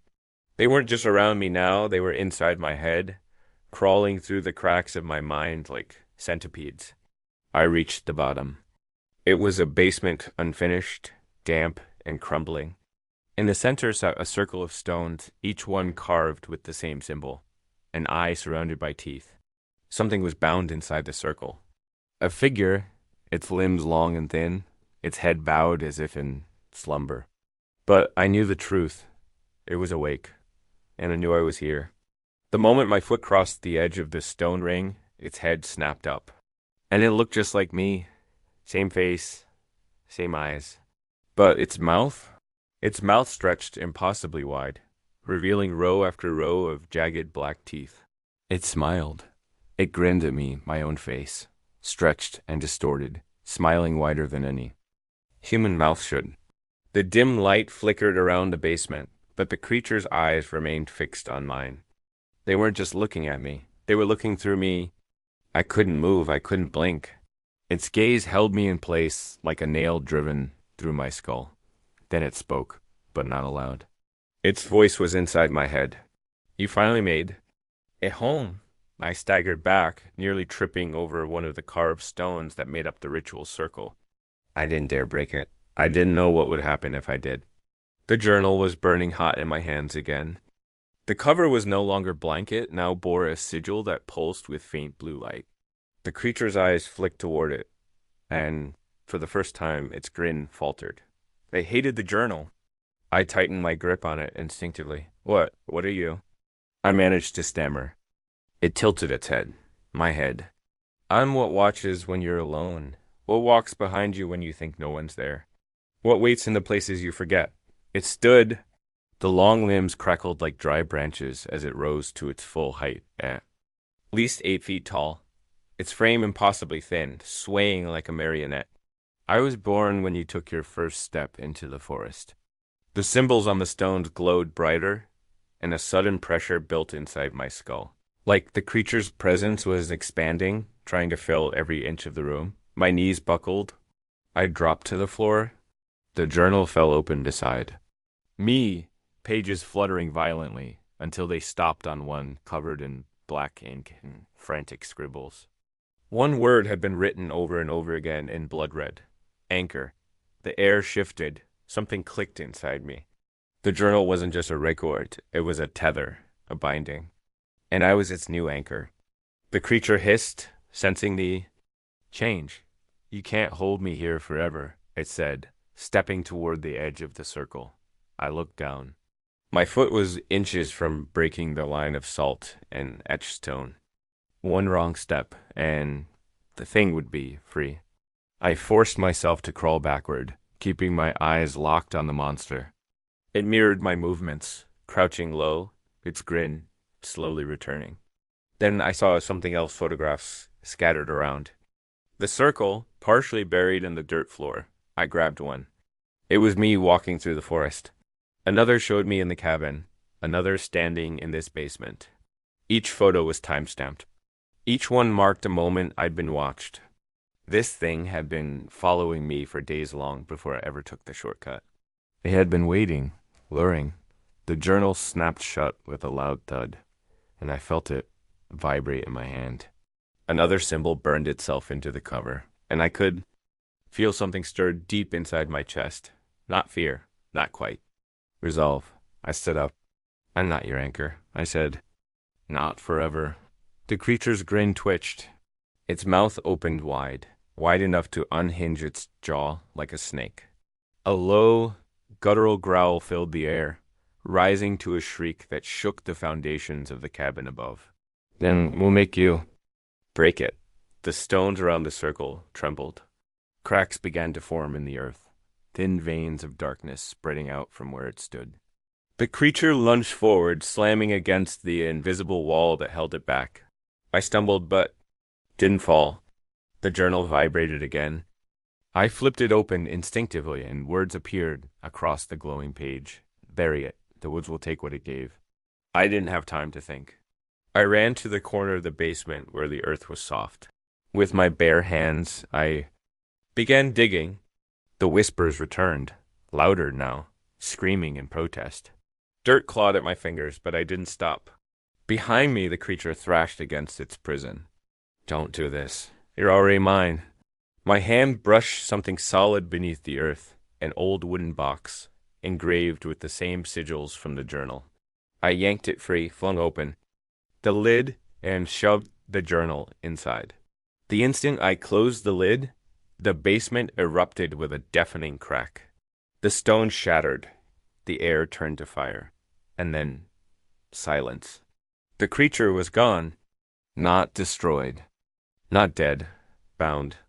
The box pulsed faintly in my hands like a heart in sleep. I climbed out of the basement and staggered into the night. The cabin behind me groaned and collapsed inward as if the forest had decided it was done pretending. The trees slowly parted to reveal my path leading out of the woods. As I walked, the box grew heavier with each step, but I didn't dare drop it. I didn't dare stop. I didn't look back. I emerged onto the road just as the sky began to lighten. I was home by sunrise, but I didn't sleep.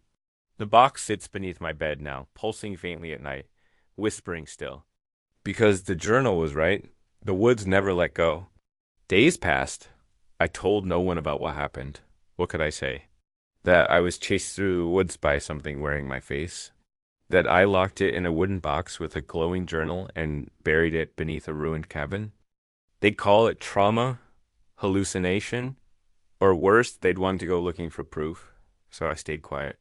But the woods didn't forget me. I knew that the moment I saw the first photograph on my doorstep. It was a picture of me standing in my bedroom window looking out. The lights in my room were off. It had been taken from outside the house in the middle of the night, just like before. The timestamp was from 2 nights ago. The same night I first tried to forget. I stood there staring at it, my hand shaking. I flipped the photo over. On the back, scrawled in black ink, were 3 words, "Still watching you." I threw the photo in a drawer and locked it. But the next night there were more, tucked under my car's windshield wiper. Slipped into my mailbox, left on my pillow.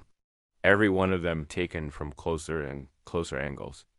My kitchen, my hallway, my bed, I never saw anyone. No footsteps, no motion-activated lights, just the photos, always fresh. And the whispers had returned. At first, they were faint, like wind rustling through the trees outside. But then they became louder, more distinct. They didn't come from outside. They came from inside me, especially at night. Let us in, ... You're already part of us, ... double quotes. Why run when you're already marked? I started seeing things in mirrors that weren't there when I turned around. Movement and reflections, but never in the room itself. Shadows passing behind me, even though I lived alone. One night, I dared myself to confront it. I stood in front of the bathroom mirror at 3:33, and the exact time most of the photos were time-stamped. I stared into my own eyes, and they blinked.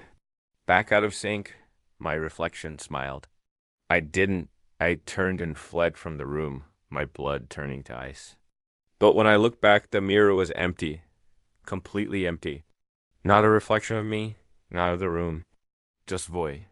A black, depthless rectangle. The same kind of void I had seen in the creature's eyes. The next morning, I dug up the box. I drove an hour outside of town, found the clearing where the cabin had stood. Nothing remained, not even ruins. Just untouched earth and trees that leaned inward, like they were huddling around a secret. I dug furiously until I hit the wood. The box was warm to the touch, vibrating faintly like it knew I'd come back. I opened it. The journal was still there. But the pages were all filled now. Every single page. Some written in that same frantic, jagged handwriting. Some in perfect, elegant cursive. Some in languages I didn't recognize, symbols, glyphs, bloodstains. Some pages were written in what looked like ashes. But the last page, it was blank, except for a line of ink that began writing itself as I watched. You left the woods, but the woods didn't leave you. Then another line, you're the doorway now. I slammed the box shut and buried it again, deeper this time, covered it in salt, surrounded the spot with stones. I even etched those old symbols into bark and placed them in a circle, hoping to recreate the prison. But when I turned to leave, I saw it carved into a tree just behind me. My name, fresh, bleeding. I haven't gone back since. But the signs are everywhere now. Dead birds on my porch, clumps of dirt in my bathtub, voices in the static of my phone, a crack in my ceiling shaped exactly like the cabin's roofline. Dreams where I wake up standing in the woods, barefoot, the journal in my hands, and always the whispers. Soon dot dot dot. Soon dot dot dot. You'll come back. It started again 3 nights ago. I woke up standing in my backyard. No memory of getting there. My feet were soaked in dew, muddy up to the ankles. Clutched in my hand despite locking it away again was the journal. Open to the first page, but it wasn't blank anymore. There was a new entry, fresh ink, in my own handwriting. It's time to open the door. I dropped the journal, stumbled back into the house, locked every door, every window. But deep down, I knew those locks didn't matter. Not anymore. Because they weren't trying to get in. They were already here. The next morning, the sky felt wrong. The sun rose, but everything was still gray. Colors were dull, like the world was fading. Birds didn't chirp. There was no wind, just stillness, like the pause before a scream. Then the phone calls started. Unknown numbers, silent lines, until finally a voice spoke. One I hadn't heard since that night in the woods. The doorway is open. You are the key. I smashed the phone. But later, I saw it on my TV on every channel. Not the voice, but myself. Footage of me walking back into the woods. Eyes blank, journal in hand. Except I hadn't left the house. At least, I didn't think I had. That night, the dream came again, but it wasn't a dream anymore. I was standing in the clearing, but it had changed. Where the cabin had once been, now stood something far older. A stone structure, pulsing with dim red light, covered in carvings that matched the symbols in the journal. And there were others. There, figures with faces like mine, some distorted, some hollow-eyed, some wearing twisted smiles. They circled the structure, whispering, chanting in a voice that vibrated the marrow in my bones. He's ready. He remembers. He brought the journal. He brought the words. And then they stepped aside and pointed toward the stone doorway. The journal opened itself in my hands, glowing. My mouth began moving on its own, reciting the final passage words I didn't understand, but that echoed with ancient familiarity. The stone doorway cracked open. Darkness spilled out, alive. It reached for me not to consume, but to merge. And in that moment, I remembered everything. Every step I'd taken in those woods. Every whisper. Every photograph. Every time I'd woken up thinking it was just a dream. I hadn't escaped the woods. I had never left. I had been walking in circles inside them for years, my body wandering in the real world, but my soul trapped in that place. Every copy of me, every reflection, every voice I heard, that was the woods pushing pieces of itself into me, feeding, shaping, until I was ready to become the new gate. I screamed, but no sound came out. The shadow surged forward into me. The figures vanished. The stone structure collapsed behind me, the last of the red light swallowed by the dark. I woke up in my bed. The world looked normal again, until I noticed the journal on my nightstand, still open, still glowing, and the new entry written in something thick and dark. The forest is inside you now. It's been 2 days since then. I haven't left my house, but I've seen other strangers staring at me on the street. People I don't know, but who smile like they've known me for years. Some wave, some whisper. And always I find fresh photos of me standing at the edge of the woods again. Sometimes I'm smiling. Sometimes I'm not alone. But the worst part, in every photo there's the same background.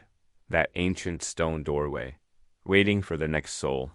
If you ever find yourself in unfamiliar woods and you hear voices whispering your name, don't answer. Don't turn around. And whatever you do, don't take the journal, because the woods never forget. And now, I never will either.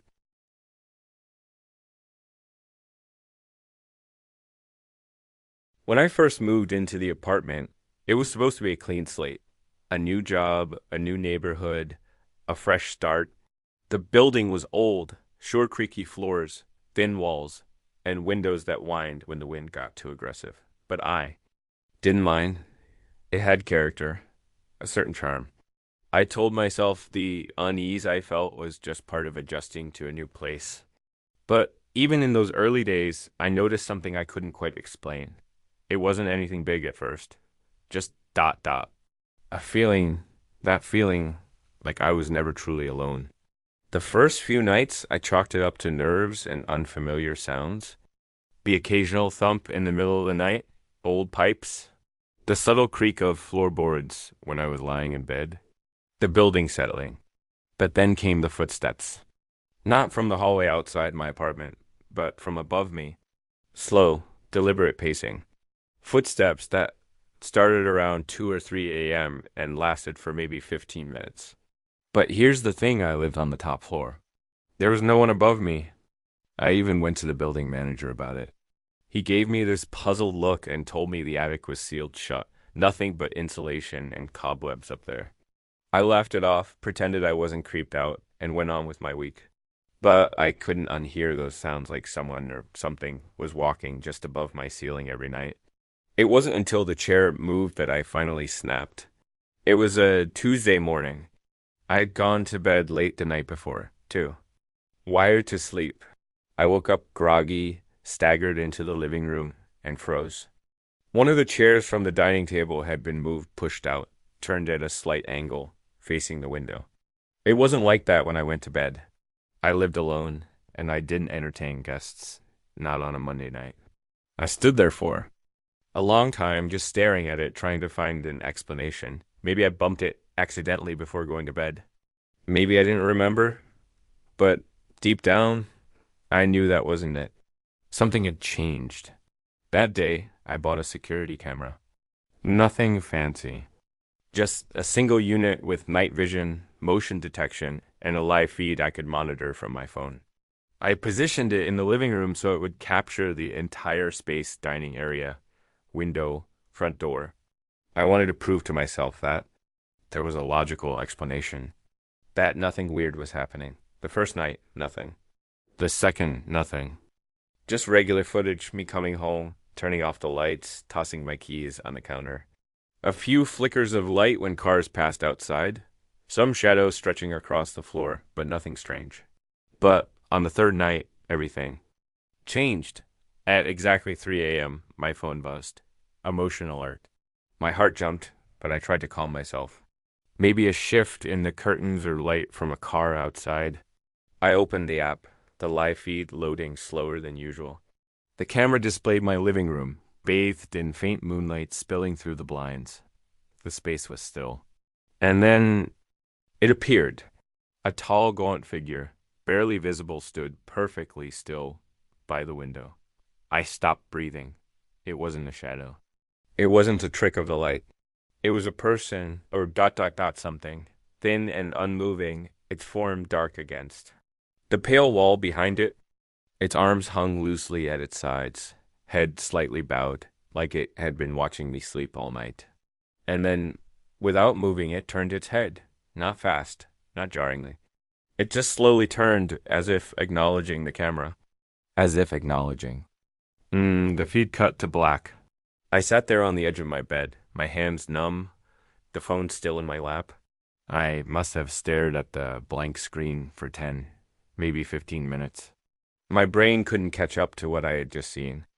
I replayed the clip over and over again, hoping it had glitched, that maybe I'd imagined it, but it was there, frame by frame.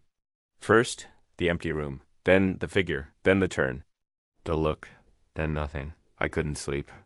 I sat with the lights on, watching the feed like my life depended on it. But the camera didn't detect anything else. No movement, no sound, no flickers of shadow. And when I checked the footage again the next morning, the clip was gone. The app still showed an alert at 3 a.m., but when I tapped it, it was just static, corrupted, like someone or something had erased the evidence. That alone chilled me more than the sighting itself. But it got worse. In the timeline, there was a gap. A full minute where the footage froze. When it picked up again, the camera angle had changed slightly, just enough that the coffee table was no longer centered. Like the camera had been bumped, adjusted, or moved. But I hadn't touched it. I hadn't even left my bed. And that's when I realized whatever was in that room that night. It knew it was being watched, and it moved the camera. After what I saw that night, sleep wasn't just hard, it was impossible. I stayed up with every light on, pacing between my room and the living room, checking the locks, checking the windows. Every creak of the old apartment sent a spike of adrenaline through my chest. I wanted to believe I'd imagined it, that it was a glitch, some bizarre coincidence. But deep down, I knew better. The camera didn't just glitch. It reacted to something. I went out the next day and bought 2 more cameras. One I mounted at the end of the hallway facing my bedroom door. The other I placed in the kitchen, which also had a direct view of the hallway intersection. My thinking was simple. Whatever this thing was, I wanted to know where it came from. I wanted to catch it before it reached me again. The setup made me feel safer, at least during the day. But the nights were unbearable. For the next 2 nights, I didn't get any notifications. The cameras recorded the usual darkness, the slight sway of curtains, the hum of my fridge in the background. I started thinking maybe it was over, whatever it was had gone. Maybe it didn't like being watched. Then came the 5th night. At exactly 3 a.m., my phone buzzed. Motion detected. Hallway camera. I was already awake, staring at the ceiling, so when the notification came, I didn't hesitate. I opened the app, dreading what I might see. The feed loaded slowly, stuttering like it was resisting something. When it finally came through, my stomach dropped. At first, the hallway was empty, just a dim corridor with shadows pooling in the corners. Then, just past the edge of the frame, something moved. A shadow, no clear form, no distinct shape glided across the hallway. Not walked, glided. It moved with this unnatural fluidity, like it wasn't touching the ground. The lights didn't flicker, and the sound was dead silent, but I could feel the weight of it. It was heading straight toward my room. My pulse hammered in my ears as I switched to the bedroom camera. The angle was perfect. The view showed me lying in bed, barely lit by the glow of the streetlight outside. I was still unmoving clearly, asleep, and then it entered. A shadow, darker than the dark around it. Its limbs were long, angular, its head cocked unnaturally to one side. It didn't walk so much as it melted into the room, creeping forward with horrifying purpose. It stopped, beside my bed, watching me. Its head slowly tilted farther, studying my face like it was trying to remember me. I didn't move, I didn't stir. But I could see myself breathing slow, calm, completely unaware of what stood over me. And then it leaned closer. Closer until its face was just inches from mine. I could see the faint outlines now sunken. Cheeks, hollow pits where its eyes should have been. Its mouth stretched unnaturally wide. Not smiling, leering. The screen glitched, went to static. The feed cut out. I sat frozen, drenched in sweat, holding the phone like a lifeline. It took me nearly 5 minutes to work up the nerve to move. When I finally jumped out of bed, I flipped on every light and grabbed the nearest object I could use as a weapon, an umbrella. Useless, probably, but it was all I had. I tore through the apartment room by room. There was nothing there. The hallway was empty. The kitchen still smelled faintly of coffee from earlier. But when I checked the camera in the hallway, the angle had changed again. Just slightly. It was off-center, like it had been nudged. That's when I saw it. A piece of paper, crumpled, sitting on the floor just outside my bedroom door. I stared at it from a distance, every nerve in my body screaming, "Don't touch it." But I had to. No. I walked over, bent down, and picked it up. The paper was old, brittle, yellowed, like it had been torn from a journal. The ink was smudged in places, but the message was still legible. "Stop watching. We see you too." My fingers went numb. I dropped it like it had burned me and stumbled back against the wall. I stood there, staring at it lying on the floor like it might spring to life. I hadn't printed it. I hadn't written it. I hadn't let anyone into my apartment. The security system said all my doors and windows were locked the whole night. And yet, there it was. The warning wasn't just a threat. It was a fact. They knew I had been watching. They had watched me back, and now they had left me a message. I didn't sleep after that. I sat in the kitchen with the lights on, the note still lying on the floor where I dropped it, like a piece of evidence I was too afraid to tamper with. I wanted to call someone, a friend, the police, anyone, but how was I supposed to explain what was happening? There's a thing watching me through my security cameras. It leaves notes, right? I was on my own. So I did the only thing I could think of. I kept watching. If they knew I'd been watching them, fine. Let them know I wasn't going to stop. I opened the live feeds on my phone and propped it up in front of me like a sentry, watching the cameras cycle through the kitchen, hallway, bedroom, and living room. The next night, the notification came. Earlier than usual. 2:47 a.m. Motion detected. Living room camera. I tapped the feed open instantly, my hands cold and damp. At first, nothing. Just the living room bathed in shadow, the curtains swaying slightly from the open window. Then the motion returned. A shape, slow and creeping, stepped out from the corner, right beneath the camera. It didn't walk like a person.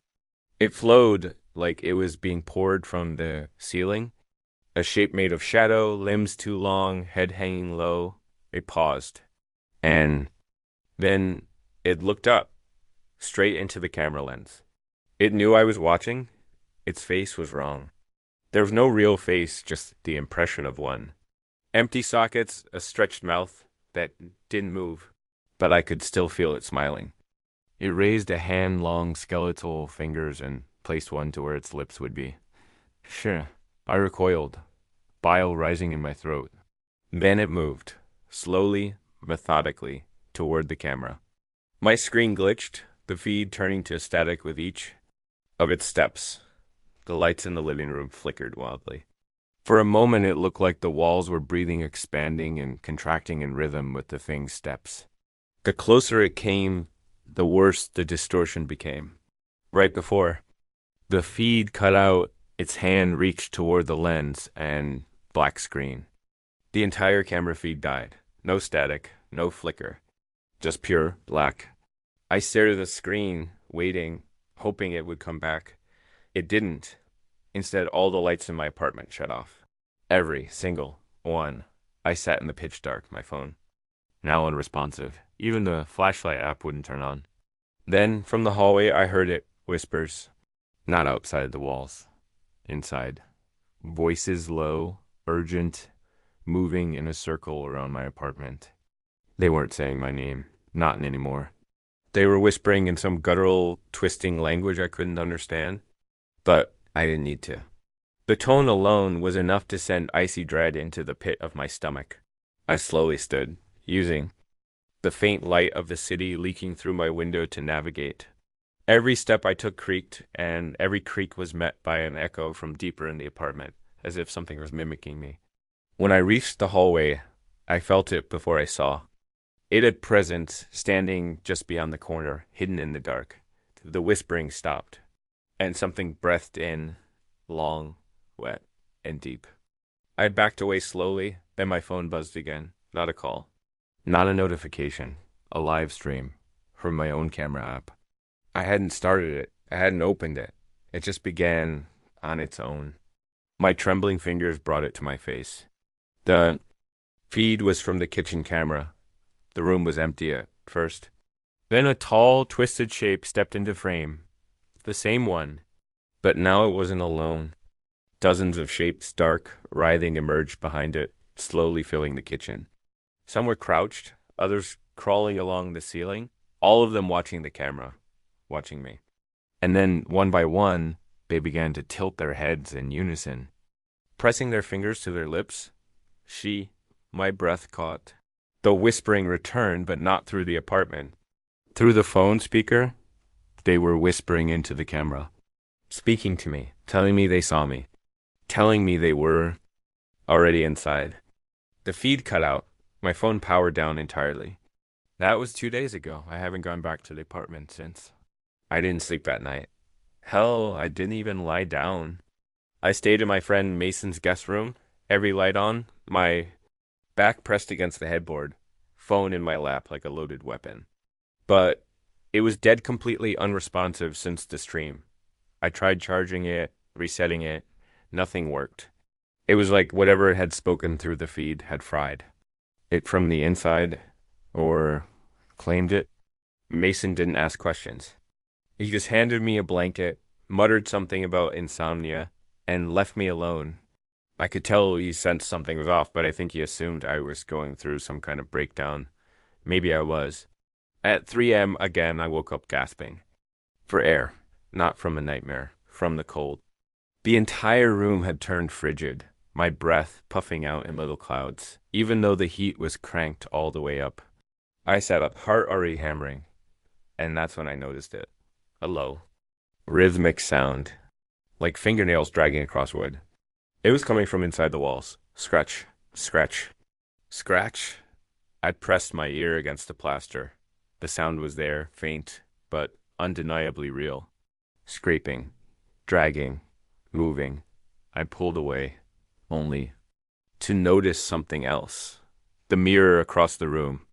It was fogged up, just the mirror, as if someone had been breathing on the glass. I stood slowly, the floorboards groaning under my bare feet. Step by step, I approached the mirror.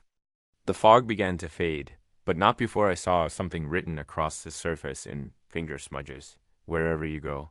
I backed away, knees buckling, slamming into the bed frame behind me. That's when I saw it in the reflection, just for a split second. A figure standing behind me, gaunt, motionless, tilting its head toward mine. I spun around, the room was empty. But the reflection had lingered for just a second too long. The next day, I went back to the apartment, not out of courage, out of desperation. I needed answers, I needed proof. I needed to see if I'd lost my mind or if something truly unnatural had crawled into my life. The building was quieter than usual. My neighbors didn't poke their heads out. The halls were empty, the lights dimmed like they hadn't been changed in months. Everything felt drained. When I opened the door to my place, it creaked like it had aged 50 years since I left. Inside, the air was stale, heavy, like the apartment had been sealed for weeks instead of days. My cameras were still mounted, one in the living room, one in the hallway, one in the bedroom. The lights blinked red, still active. I didn't even try to check the footage. Not yet. I needed to know if they'd moved. I checked every mount. Each camera was still perfectly screwed into the walls, just like I left them. But the angle of the hallway cam had changed again. And when I reached the bedroom, I stopped. Cold. My bed was made. Tightly. Neatly. Like it hadn't been slept in. But I remembered. I had left it a mess that night. Sheets tangled. Pillow on the floor. Blanket kicked aside. Now it was flawless. Atop the pillow, something waited. A photograph. Old. Yellowed. It showed me standing in the hallway, looking up at the camera. Mouth open. Eyes wide in terror. Only I had never taken that photo. I turned it over. On the back, scribbled in smeared rust-colored ink, were the words, "Stop recording US." My legs nearly gave out. I dropped the photo and ran to the living room, grabbing my phone charger and forcing it into the wall. The second it connected, my phone screen blinked to life fully powered, like nothing had ever happened. I launched the camera app. Every feed was working again. I scrubbed through the last night's footage, eyes wide, breath held. At 2:59 a.m., the hallway cam caught motion. A shape entered from the living room, thin, stretched. Its skin hung loose from its bones, its mouth agape in an eternal scream. It didn't voice. It didn't walk, it flowed, just like before. It stood at my bedroom door for exactly 61 seconds. Then it knelt, its face just inches from the floor, and stared directly into the camera. I scrubbed ahead. On the bedroom cam, at 3:01 a.m., the figure appeared in my room, though the hallway showed no entry. It was suddenly just there, standing over the bed, watching the empty pillow. Its hand moved like it was stroking the fabric. Then, slowly, it lifted something into view. A photograph, and placed it gently on the bed. The feed cut out. My hands were shaking. I backed away from the screen. My phone vibrated again. New motion detected. I opened the app. All three cameras showed nothing. But then the living room cam flickered, and the whispering returned, this time coming from the speakers, soft and breathy. "We asked you once." The screen glitched. A face pale and human lidless eyes flickered into view, just inches from the lens. "We won't ask again." The screen went black. I don't remember falling asleep. One moment, I was curled up on the couch, staring at the blank screen of my phone.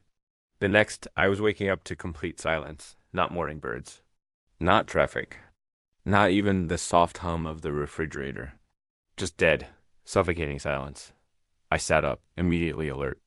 My phone was still in my hand, but the screen was frozen on the last image the camera recorded. The pale, lidless face pressed up against. The lens, its eyes wide open, unblinking, watching. I tried to move, but a strange sensation pinned me to the couch. A weight, not physical, but psychic. Like something unseen had wrapped itself around me, coiled tight around my body and mind. And then I heard it, whispers, not from the hallway, not from outside, but from inside the walls. Dozens of voices speaking, in sync yet out of rhythm. A language I couldn't understand, guttural, ancient. It made my stomach twist, made my blood run cold. They weren't just whispering anymore. They were chanting. I stumbled to my feet and backed into the kitchen. My eyes locked onto the wall beside the sink. A small crack had appeared overnight. It hadn't been there before. From within it, a slow, steady exhale, like the wall was breathing. I dropped the phone. I had to leave, right now. I threw open the apartment door and bolted into the hallway. But instead of the familiar yellowed wallpaper and flickering ceiling lights, I was met with pitch-black corridors stretching endlessly in both directions. No neighbors, no emergency exit. Just blackness that pulsed like a living thing. I stepped back inside, slammed the door shut, and locked it. And that's when the knocking began. Not on the door. On the inside of the walls. Knock, knock, knock. First behind the kitchen, then behind the bathroom mirror.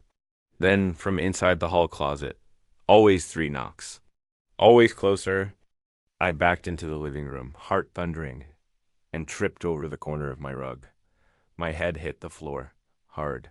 Stars exploded in my vision, but as I scrambled to sit up, I noticed something even worse. There were handprints on the ceiling.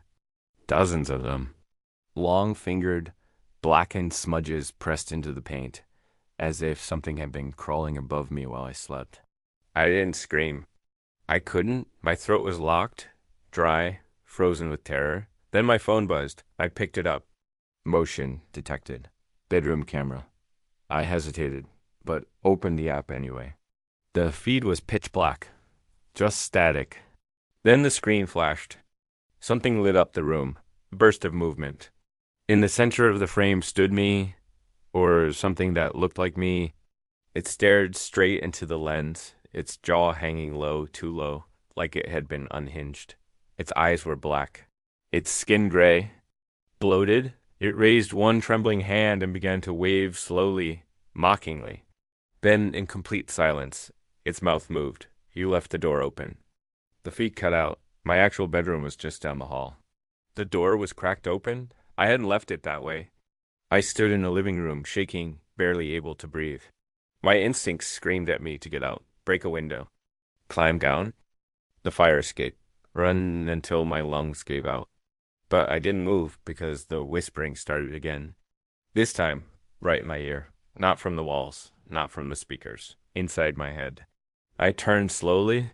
The hallway was dark, but I could see something shifting not walking, not crawling, just flowing toward me, black, featureless, like shadow given form.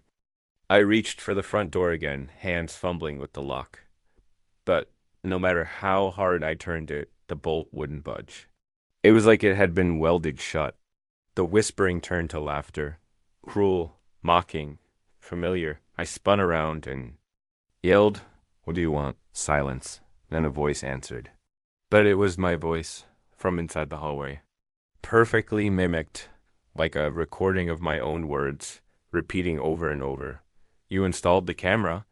You opened the door. You let us in." I stumbled back and hit the floor. From the hallway, the figure began to emerge into the living room, except this time, it brought others. Thin, tall silhouettes, faces hollow, eyes glistening like wet onyx. They didn't move with purpose. They just stood, stared, waited. The one in front tilted its head.